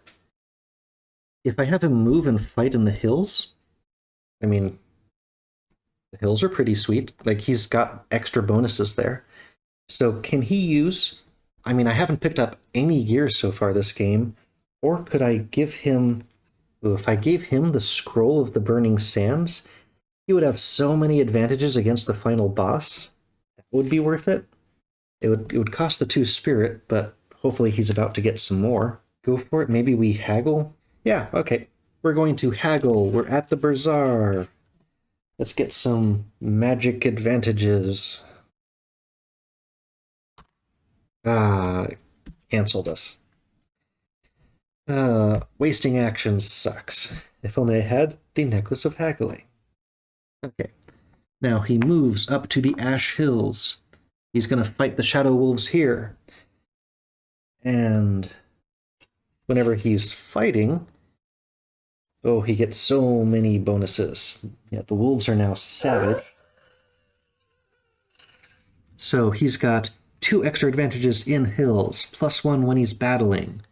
And he's got +1 against beasts, so he's got 4 straight up. There's still only 2 cards. Critical hit. So yeah, Beast Stealth, he's got 4 that he can spend on this. I mean, this is the critical one. Let's just 2. Oh, well, that's great. Remove another Shadow Wolf from the board. Now I'm tempted to put the third advantage on this. And it's not so much that I care about losing the warriors, it's just if I can remove more things from the board, like what does the critical success look like? Ah, okay, it just dropped that down, but still, that's good. So lose 4 warriors. I guess we'll just get some change. Okay, he's done that, and remove another Shadow Wolf from the board. Well, let's remove one that we hardly are not likely to go to. So take one off of the Pine Barrens. And lose 15 warriors. So I've got one more advantage to spend. As long as I'm losing 6, he'll get his extra ability. Yeah. Cool, so that's all his advantages. So he loses another 10. And he completes the battle. Okay, the wolves in wherever those hills were are now defeated. He gets 2 spirit for defeating them. So what other things happen? Let's see. Do I still spend the 2 if the haggler said no?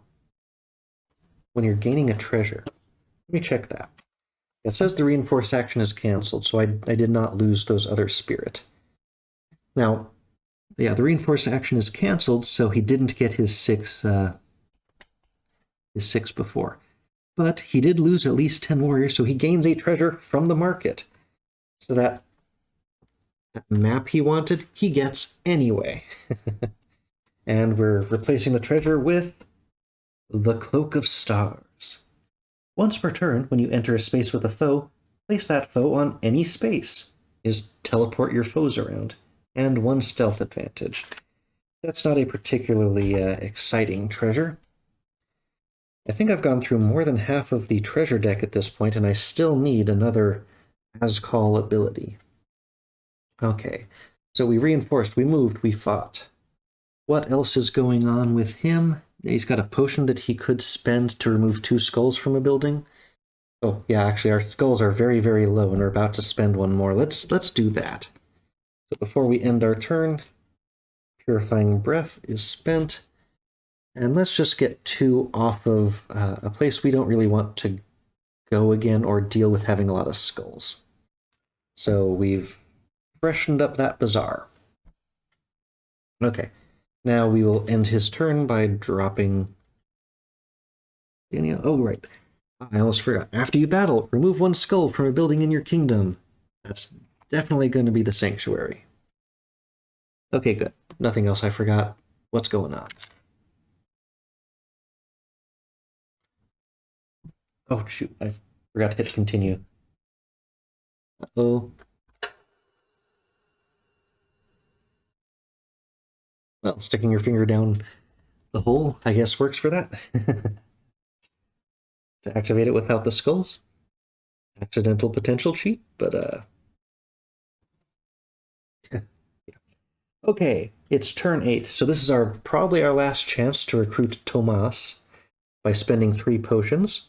Of course, we get a potion at the start of our turn. A potion of the Golden Sun. Spend to gain a spirit, or in our Relic Hunter's case, 2. Now, what is that companion going to give us? That's true, 2 stealth advantages. Those wouldn't go away.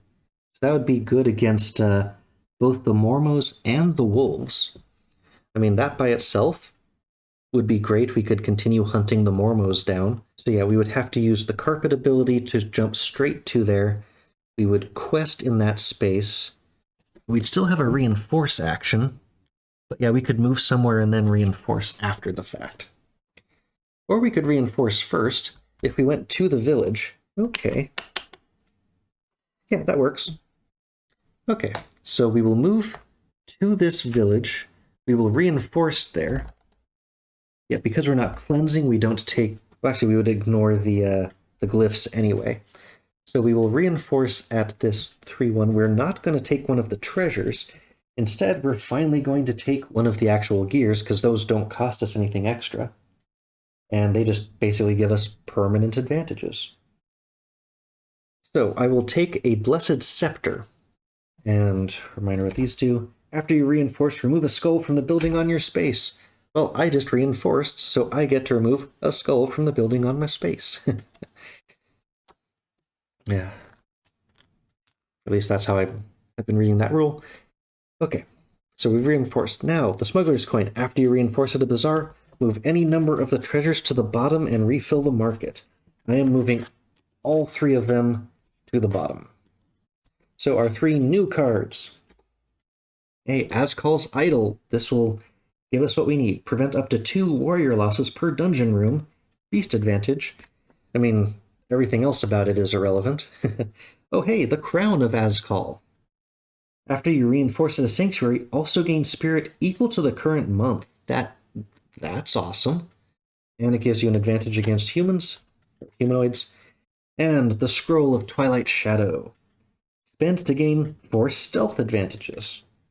Well, that last one isn't particularly important, but the Crown of Azkol will completely round out our abilities that we need.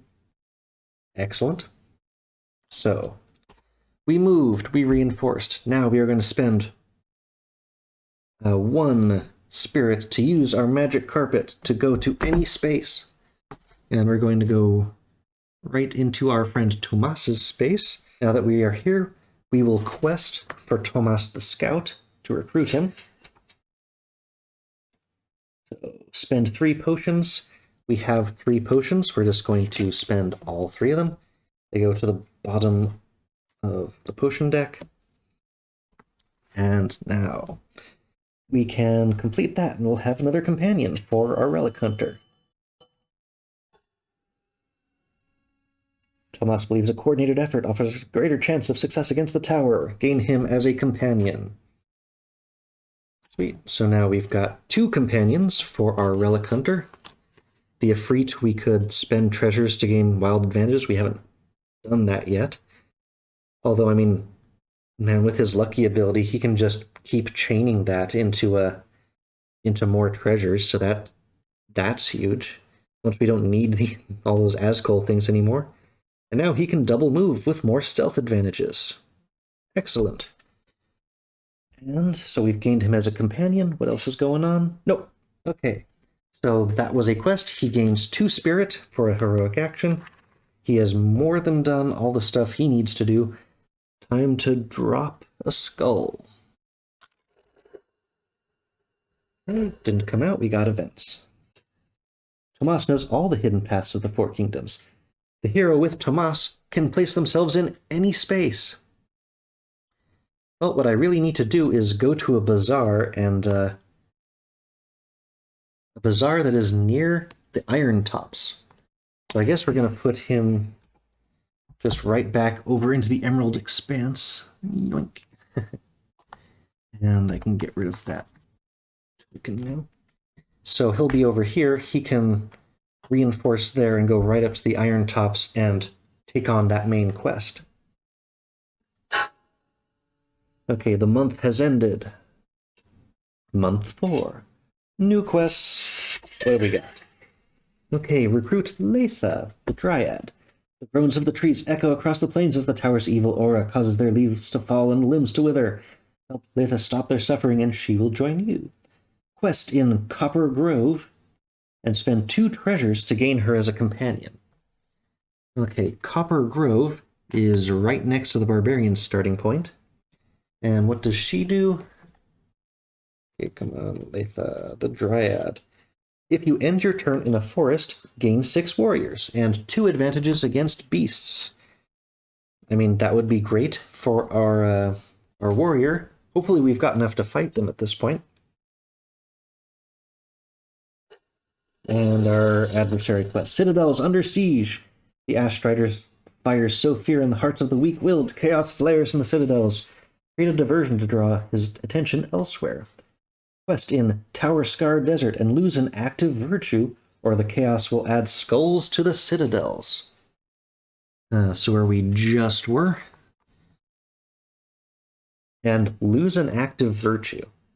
That part kind of sucks. Month 4 begins. So now we're just about at the halfway point in the game. Although I'm I feel like I'm doing well in terms of achieving the objectives, at least. A month 4, turn 1. So now I believe it is our brutal warlord's turn. And he's been going wolf hunting. Now these citadels, I've got 3, 2, 2, 1. They've got a lot of skulls on them. Be nice if this guy could get 2 more places. But we'll have him move. He's going to fight. Yeah, cleansing costs extra right now over there. Oh, I forgot. The Relic Hunter has a banner facing him, so for him to get his potion last turn, he would have had to spend a spirit. Gotta check all those penalties. Okay, all caught up. Brutal Warlord, he gets his 5 warriors again. Let's hunt some wolves.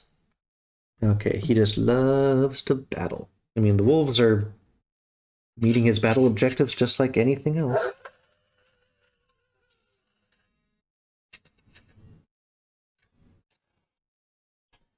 Okay, lose 2 potions. He's only got 1. Right, how many advantages does he have? He has 1 simply for fighting. He doesn't get the 2 in the hills. He has 1 against beasts, so he's got 2 right now. So, yeah, he can lose the potion that would have given him the spirit, because he's doing fine without that. Okay, done. And lose 12 warriors. That's actually something he wants to do, because that will just freely give him a treasure. So he is perfectly fine taking 12 warriors and losses. I don't even want to reduce that one, which is awful. But he is callous, sacrificing them for treasure. So yeah, he's lost at least 10. Gain a treasure from the market. So we will give him the one that prevents up to 2 losses per dungeon room, because it also gives him an advantage against beasts, which will be good against the final boss. So the wolves over there are gone. Okay, we killed those wolves, so he's moved. He battled, which means he gets 2 more spirit. Now he's got 6 on him, and he is at a citadel, so he can reinforce there and activate his final ability. Right, he reinforces there. That does not cost extra. So yeah, he gets Relentless. If he doubles his move, he gains +1 wild advantage. So if he runs really far, he gets better attacks. Or even if I just spend the spirit and don't do the extra move, he still gets that bonus. So he has moved, reinforced. I don't see any other bits for him to do. And yeah, he's got all the abilities now. All of his virtues. He wants to fight. He's all tricked out. I guess he could get more gear from the bazaar, but really he needs to do some cleansing. So let's see what the game thinks of this. Events. The tower's about to rotate. Fingers clear. Give that.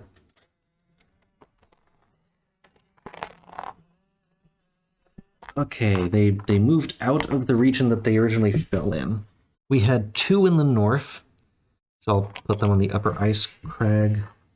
We had 1 over here, I'll just leave that there, and we had 1 in the south, and I don't know. We've got a lot to deal with. I don't know where to put him.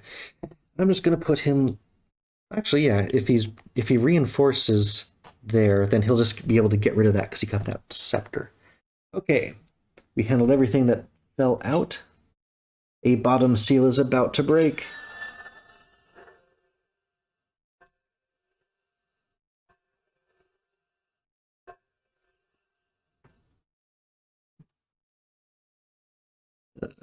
Where is it?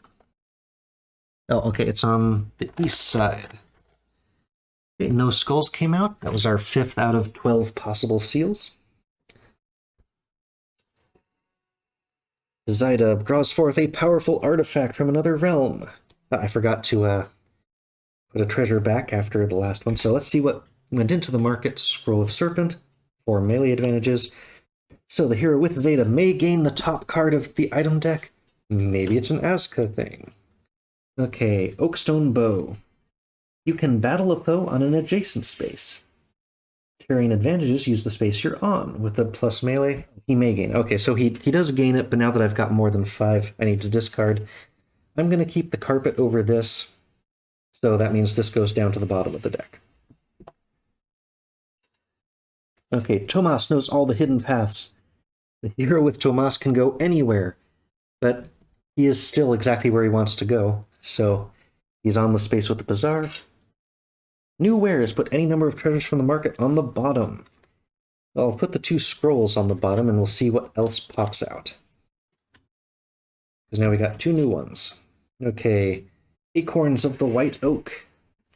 Spend to remove up to 5 skulls from anywhere on the board, and an advantage in grasslands. This is something our Relic Hunter could use, because his spent things just come right back. And the Amulet of the Merid. I wonder if there are 2 of these, or we may have gone through the entire deck at this point. Yeah, I think we've gone through the entire treasure deck, finally. Okay, the Shadow Wolves strike. So move Shadow Wolves onto a hero in their current kingdom. Okay, where are the Shadow Wolves? There aren't any in a kingdom that has a hero. The heroes killed them all. All the new ones have just spawned in the north and east. So nothing happens. Okay, the Ghost Strike. Move them to the closest sanctuary or citadel. Place 2 skulls on a building in their space. Okay.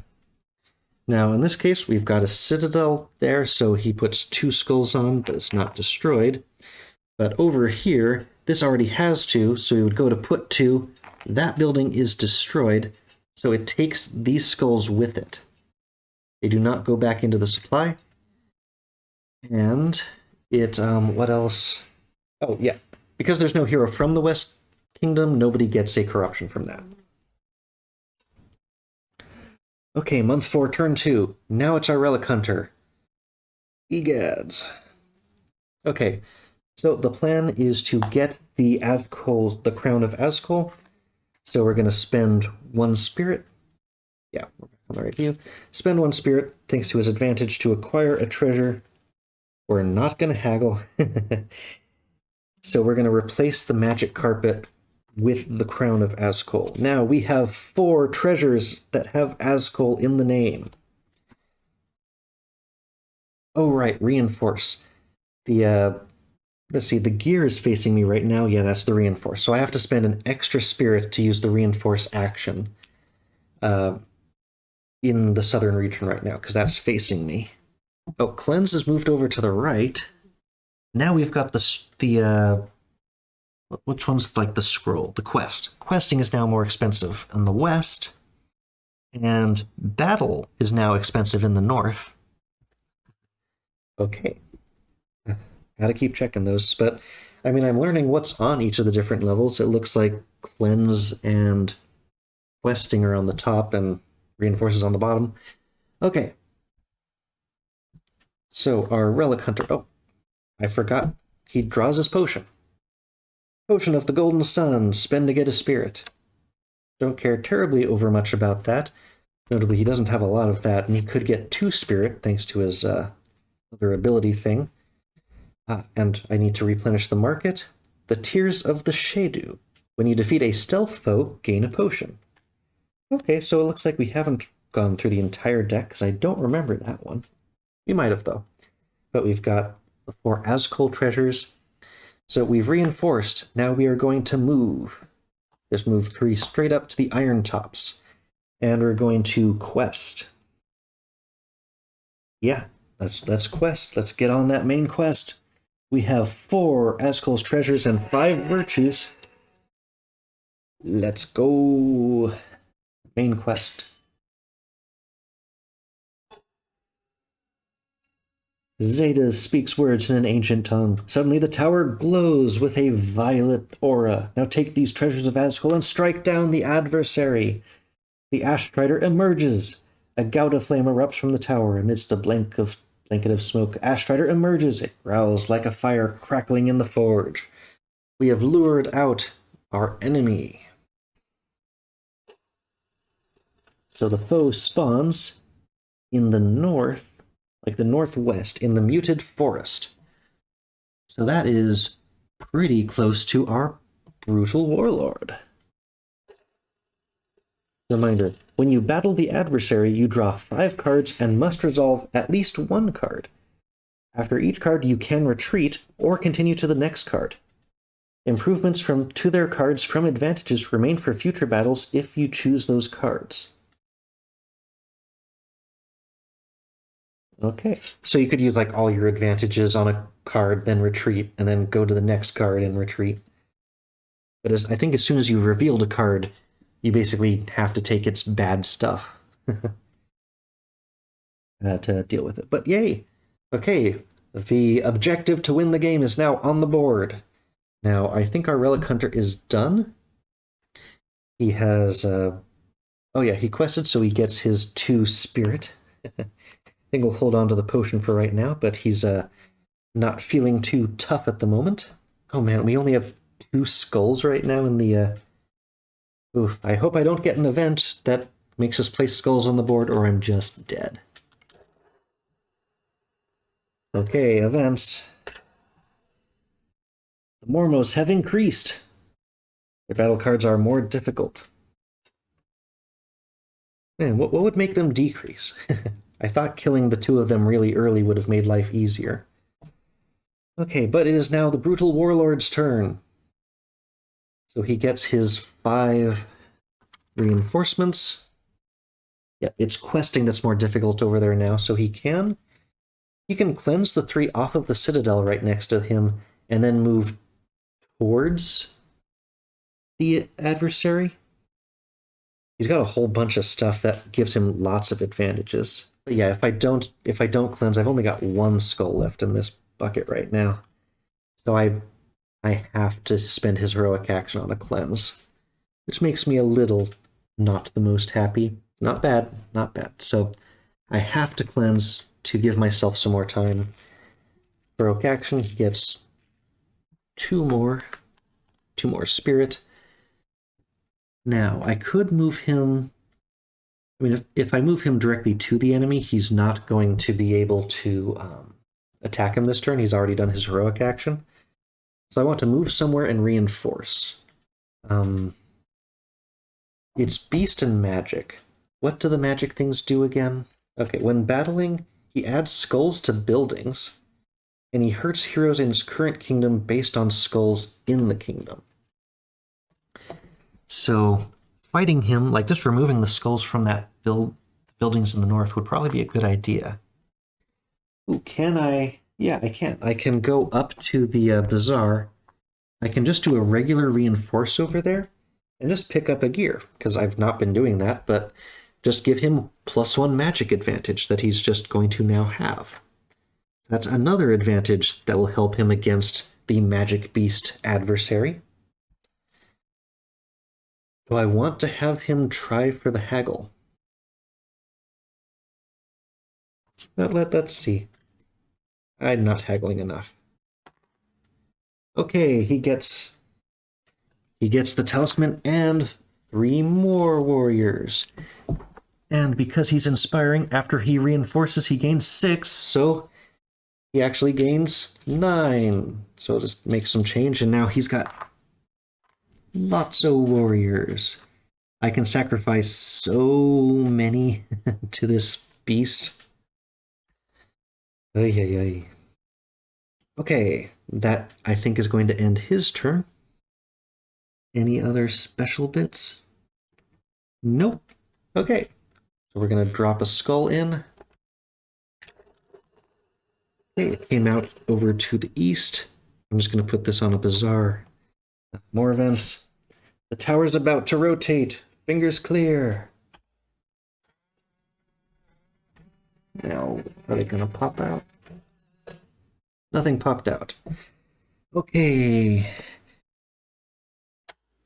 So we've got questing and banner difficulties in the east, cleansing difficulties in the west, and... Oops. Well, why didn't you pop out before if you were just on the edge somewhere? Dang it. I'm going to assume this just would have popped out anyway, so it's on the Citadel in the south, I guess. But all I did was tilt it. It shouldn't have moved anything. Okay, more quests. Middle seal about to break. Okay, west side, middle seal. What just got difficult? It is battle. Well, our warlord's about to leave there to do his battling.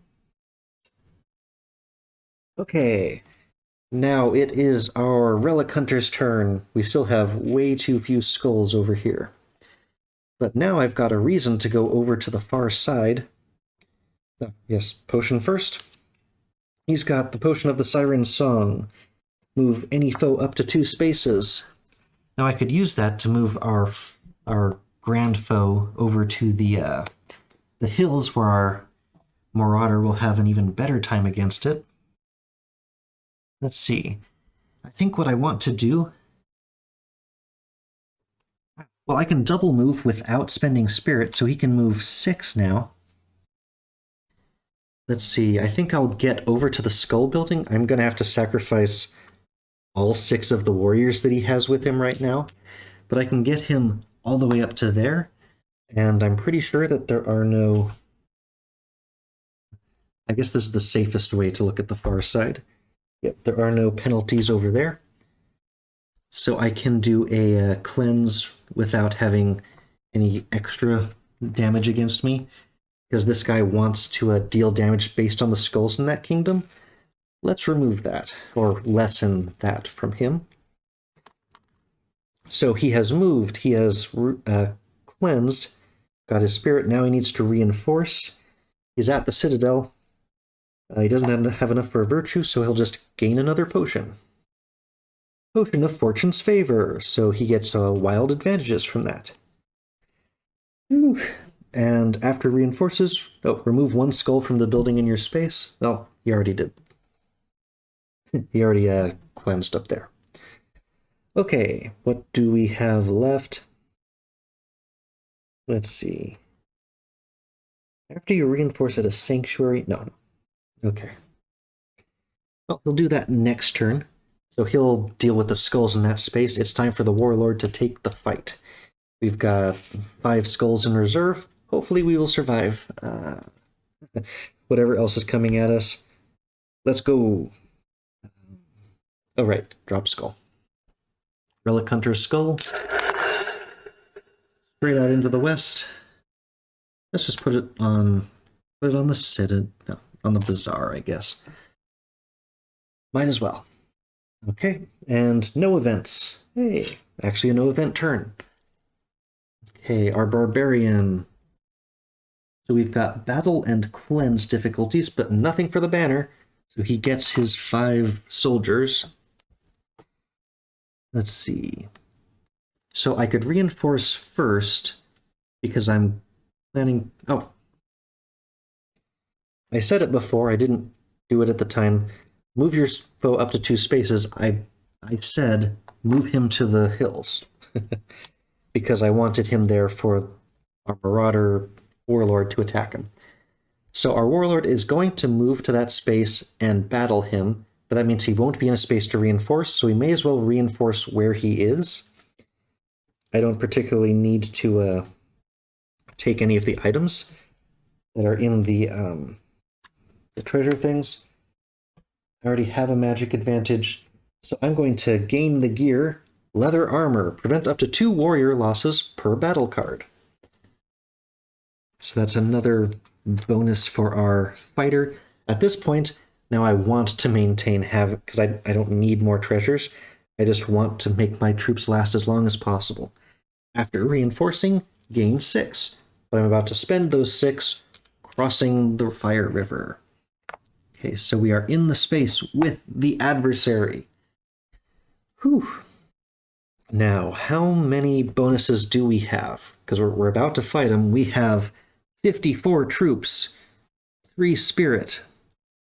We've got... So this is a magic beast. Yep, magic beast, level 5. So we've got... Yeah, not the melee, but Whenever he's battling, he gets a wild one. He gets 2 wild when he's on hills, so that's up to 3. 1 magic advantage, 4. 1 beast advantage, 5. Another beast advantage, 6. And if I spend the scroll of burning whatevers, that will get him up to 10 advantages, which is the max for any one fight. That's pretty good. Yep, that one will still be spent and exhausted, but still. We are going in with the max. Let's go, yeah, lethal from the start. Oh, he's only got 8 cards. I have to pick 5 of them. What have we got? Okay. Whoa. I mean, yeah, this is the boss, so each hero loses 18 warriors for each skull on or adjacent to their space. Now, what's on the board right now? Our hunter got rid of the skulls that were next to him, but this... yeah, that is still adjacent to you. So that one skull would deal 18 warriors. Now, the leather armor protects us from 2 of those, but that's still 16 warriors. That is a heck of a lot. We've got 10 advantage. But we've got warriors for days. Like, this is the kind of thing where we would want to save up those advantages. We can do this card. So we're going to take all 18 warriors. It only affects our warlord because the relic hunter is not adjacent. But it's good to know that the bosses can hit all the heroes, not just the one who's fighting. Whew. I did not know that before, but we got that card. Resolve this card before showing the next. Yeah, didn't I hit next? Okay, good. Wow, lose 30 warriors, 1 gear, and 1 treasure. Well, let's use an advantage, see what that goes down to. Oh, right, 18, I forgot. I've got the armor that protects me from 2. That only cost me 16. So, advantage number 1. Lose 20 warriors and 1 gear. I could lose the leather armor. Let's spend our second advantage. Okay, just 10 warriors, much easier. Okay, we've passed step number 2. Oh, right, and instead of 10, it's actually 8 because we've got our leather armor. So we've got 30 warriors left. And we've used 2 out of up to 10 advantages. Okay, lose 25 warriors and 3 spirit. I do have that many, but I don't want to lose that many. Let's use 2 more advantages. Another 10 warriors. But I would still have 6 advantages left. I could use 3 on each and be in great shape. So I am low on warriors. Right, and instead of 10, it's 8 because of our leather armor. The armor has saved us 6 warriors. That might make the difference. And 1 spirit. Okay. We've spent 4. We're definitely going to end up using that scroll for sands. Okay, you have to do it twice. Place 8 skulls on buildings in your current kingdom. Now I've got... yeah, okay, I've spent the scroll. We've just got our 10 advantages. Which means if I can only spend 4 on the last one, there's no reason not to spend 2 on this one and just save 4 for the last one. So place 3 skulls on buildings on your current kingdom. So, oh yeah, I only have 4 skulls left. Eek. But I'll be able to reduce the last card to minimum. And let's just put them as far from us as possible. Okay.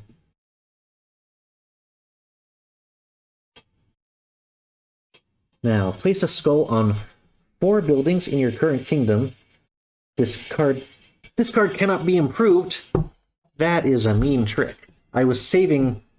okay, well, you know what? It looks like I have not used that scroll after all, because I can't use the last 4 it was supposed to give me. I've used 6. I've used the ones I already had. Now, I only have 1 skull. Does this mean I lose? Or does this mean I spend as much as I can, and then I take a corruption and then win? Like, this is entirely a rules thing, and I don't know which way it goes. I'm going to have to look this up. The fact that we cannot retreat, when this says place a skull on 4 buildings in your current kingdom, this card cannot be improved. The fact that I have only 1 skull left means that I need to place 4 skulls and I cannot. Therefore, I lose the game. This card being completely unupgradable means I can't do anything to stop this. I cannot upgrade this in any way. This feels like complete BS. But, yeah, I just sudden death, because one of the ways you can lose the game is when you have to place a skull and you don't have any more to place. I went onto the forums, was looking at this. Losing a resource is specifically like losing warriors. Placing a skull is not losing a resource, so you cannot gain a corruption to prevent it from happening. This rule saying place a skull on 4 buildings and only having 1 skull left means that I must have the 4 skulls to place. In the case of, like, if a building was already destroyed, that would mean that I can't resolve one of them and I would get a corruption. But apparently that could actually result, like, if there were no buildings left, you could get 4 corruption from this 1 card and lose the game that way. But yeah, this is a surprise you lose situation, which is immensely frustrating after such a long game. Whew. But yeah, been learning about some errata and stuff from looking that up. But what that means is it's not that I've surrendered, it's that I have literally lost on the last card in a very surprised manner, and I am angry. You lose! All the 4 kingdoms lay under a blanket of ash. At night, cinders fill the skies like stars from the hells below. Crops wither and die. Those who survived the onslaught flee to greener lands. All is lost. That was the Dark Tower laughing at me. Hey, view our stats. Okay. This game was very, very fun up until that last thing. Whew. I mean, come on. Non-upgradable, place a bunch of skulls. Now, I suppose you could say I was warned about this because of the card. The card that says, when battling, Ashstrider adds skulls to buildings, and he hurts heroes based on skulls in the kingdom. But I had like 5 left. If I had upgraded the card earlier on that said, place however many skulls, because I placed 3 skulls earlier in the turn, I'm pretty sure. I was like, yeah, let's put them as far away as possible. I don't remember how many I did, but if I had placed 3 of them earlier in that battle, then reducing that down to 0 using that scroll that I didn't get to use at the end would have meant I could have done the unupgradable card at the very end. But it was still a very good game. I enjoyed all of this. It does, the fact that I got to the final battle in like turn or month 4 means that I could have taken things a bit more slowly. It's true a whole bunch of skulls were popping out, but realistically, the only thing I wasn't doing well on, I had tons of treasures, I had all of the equipment that were applicable. Really, I was in the best spot possible, except on the number of skulls. And just not knowing how many skulls can pop out when, like on the boss. In this case, up to 4 or something, but I had multiple cards that placed a bunch of skulls, and I just got messed up at the end.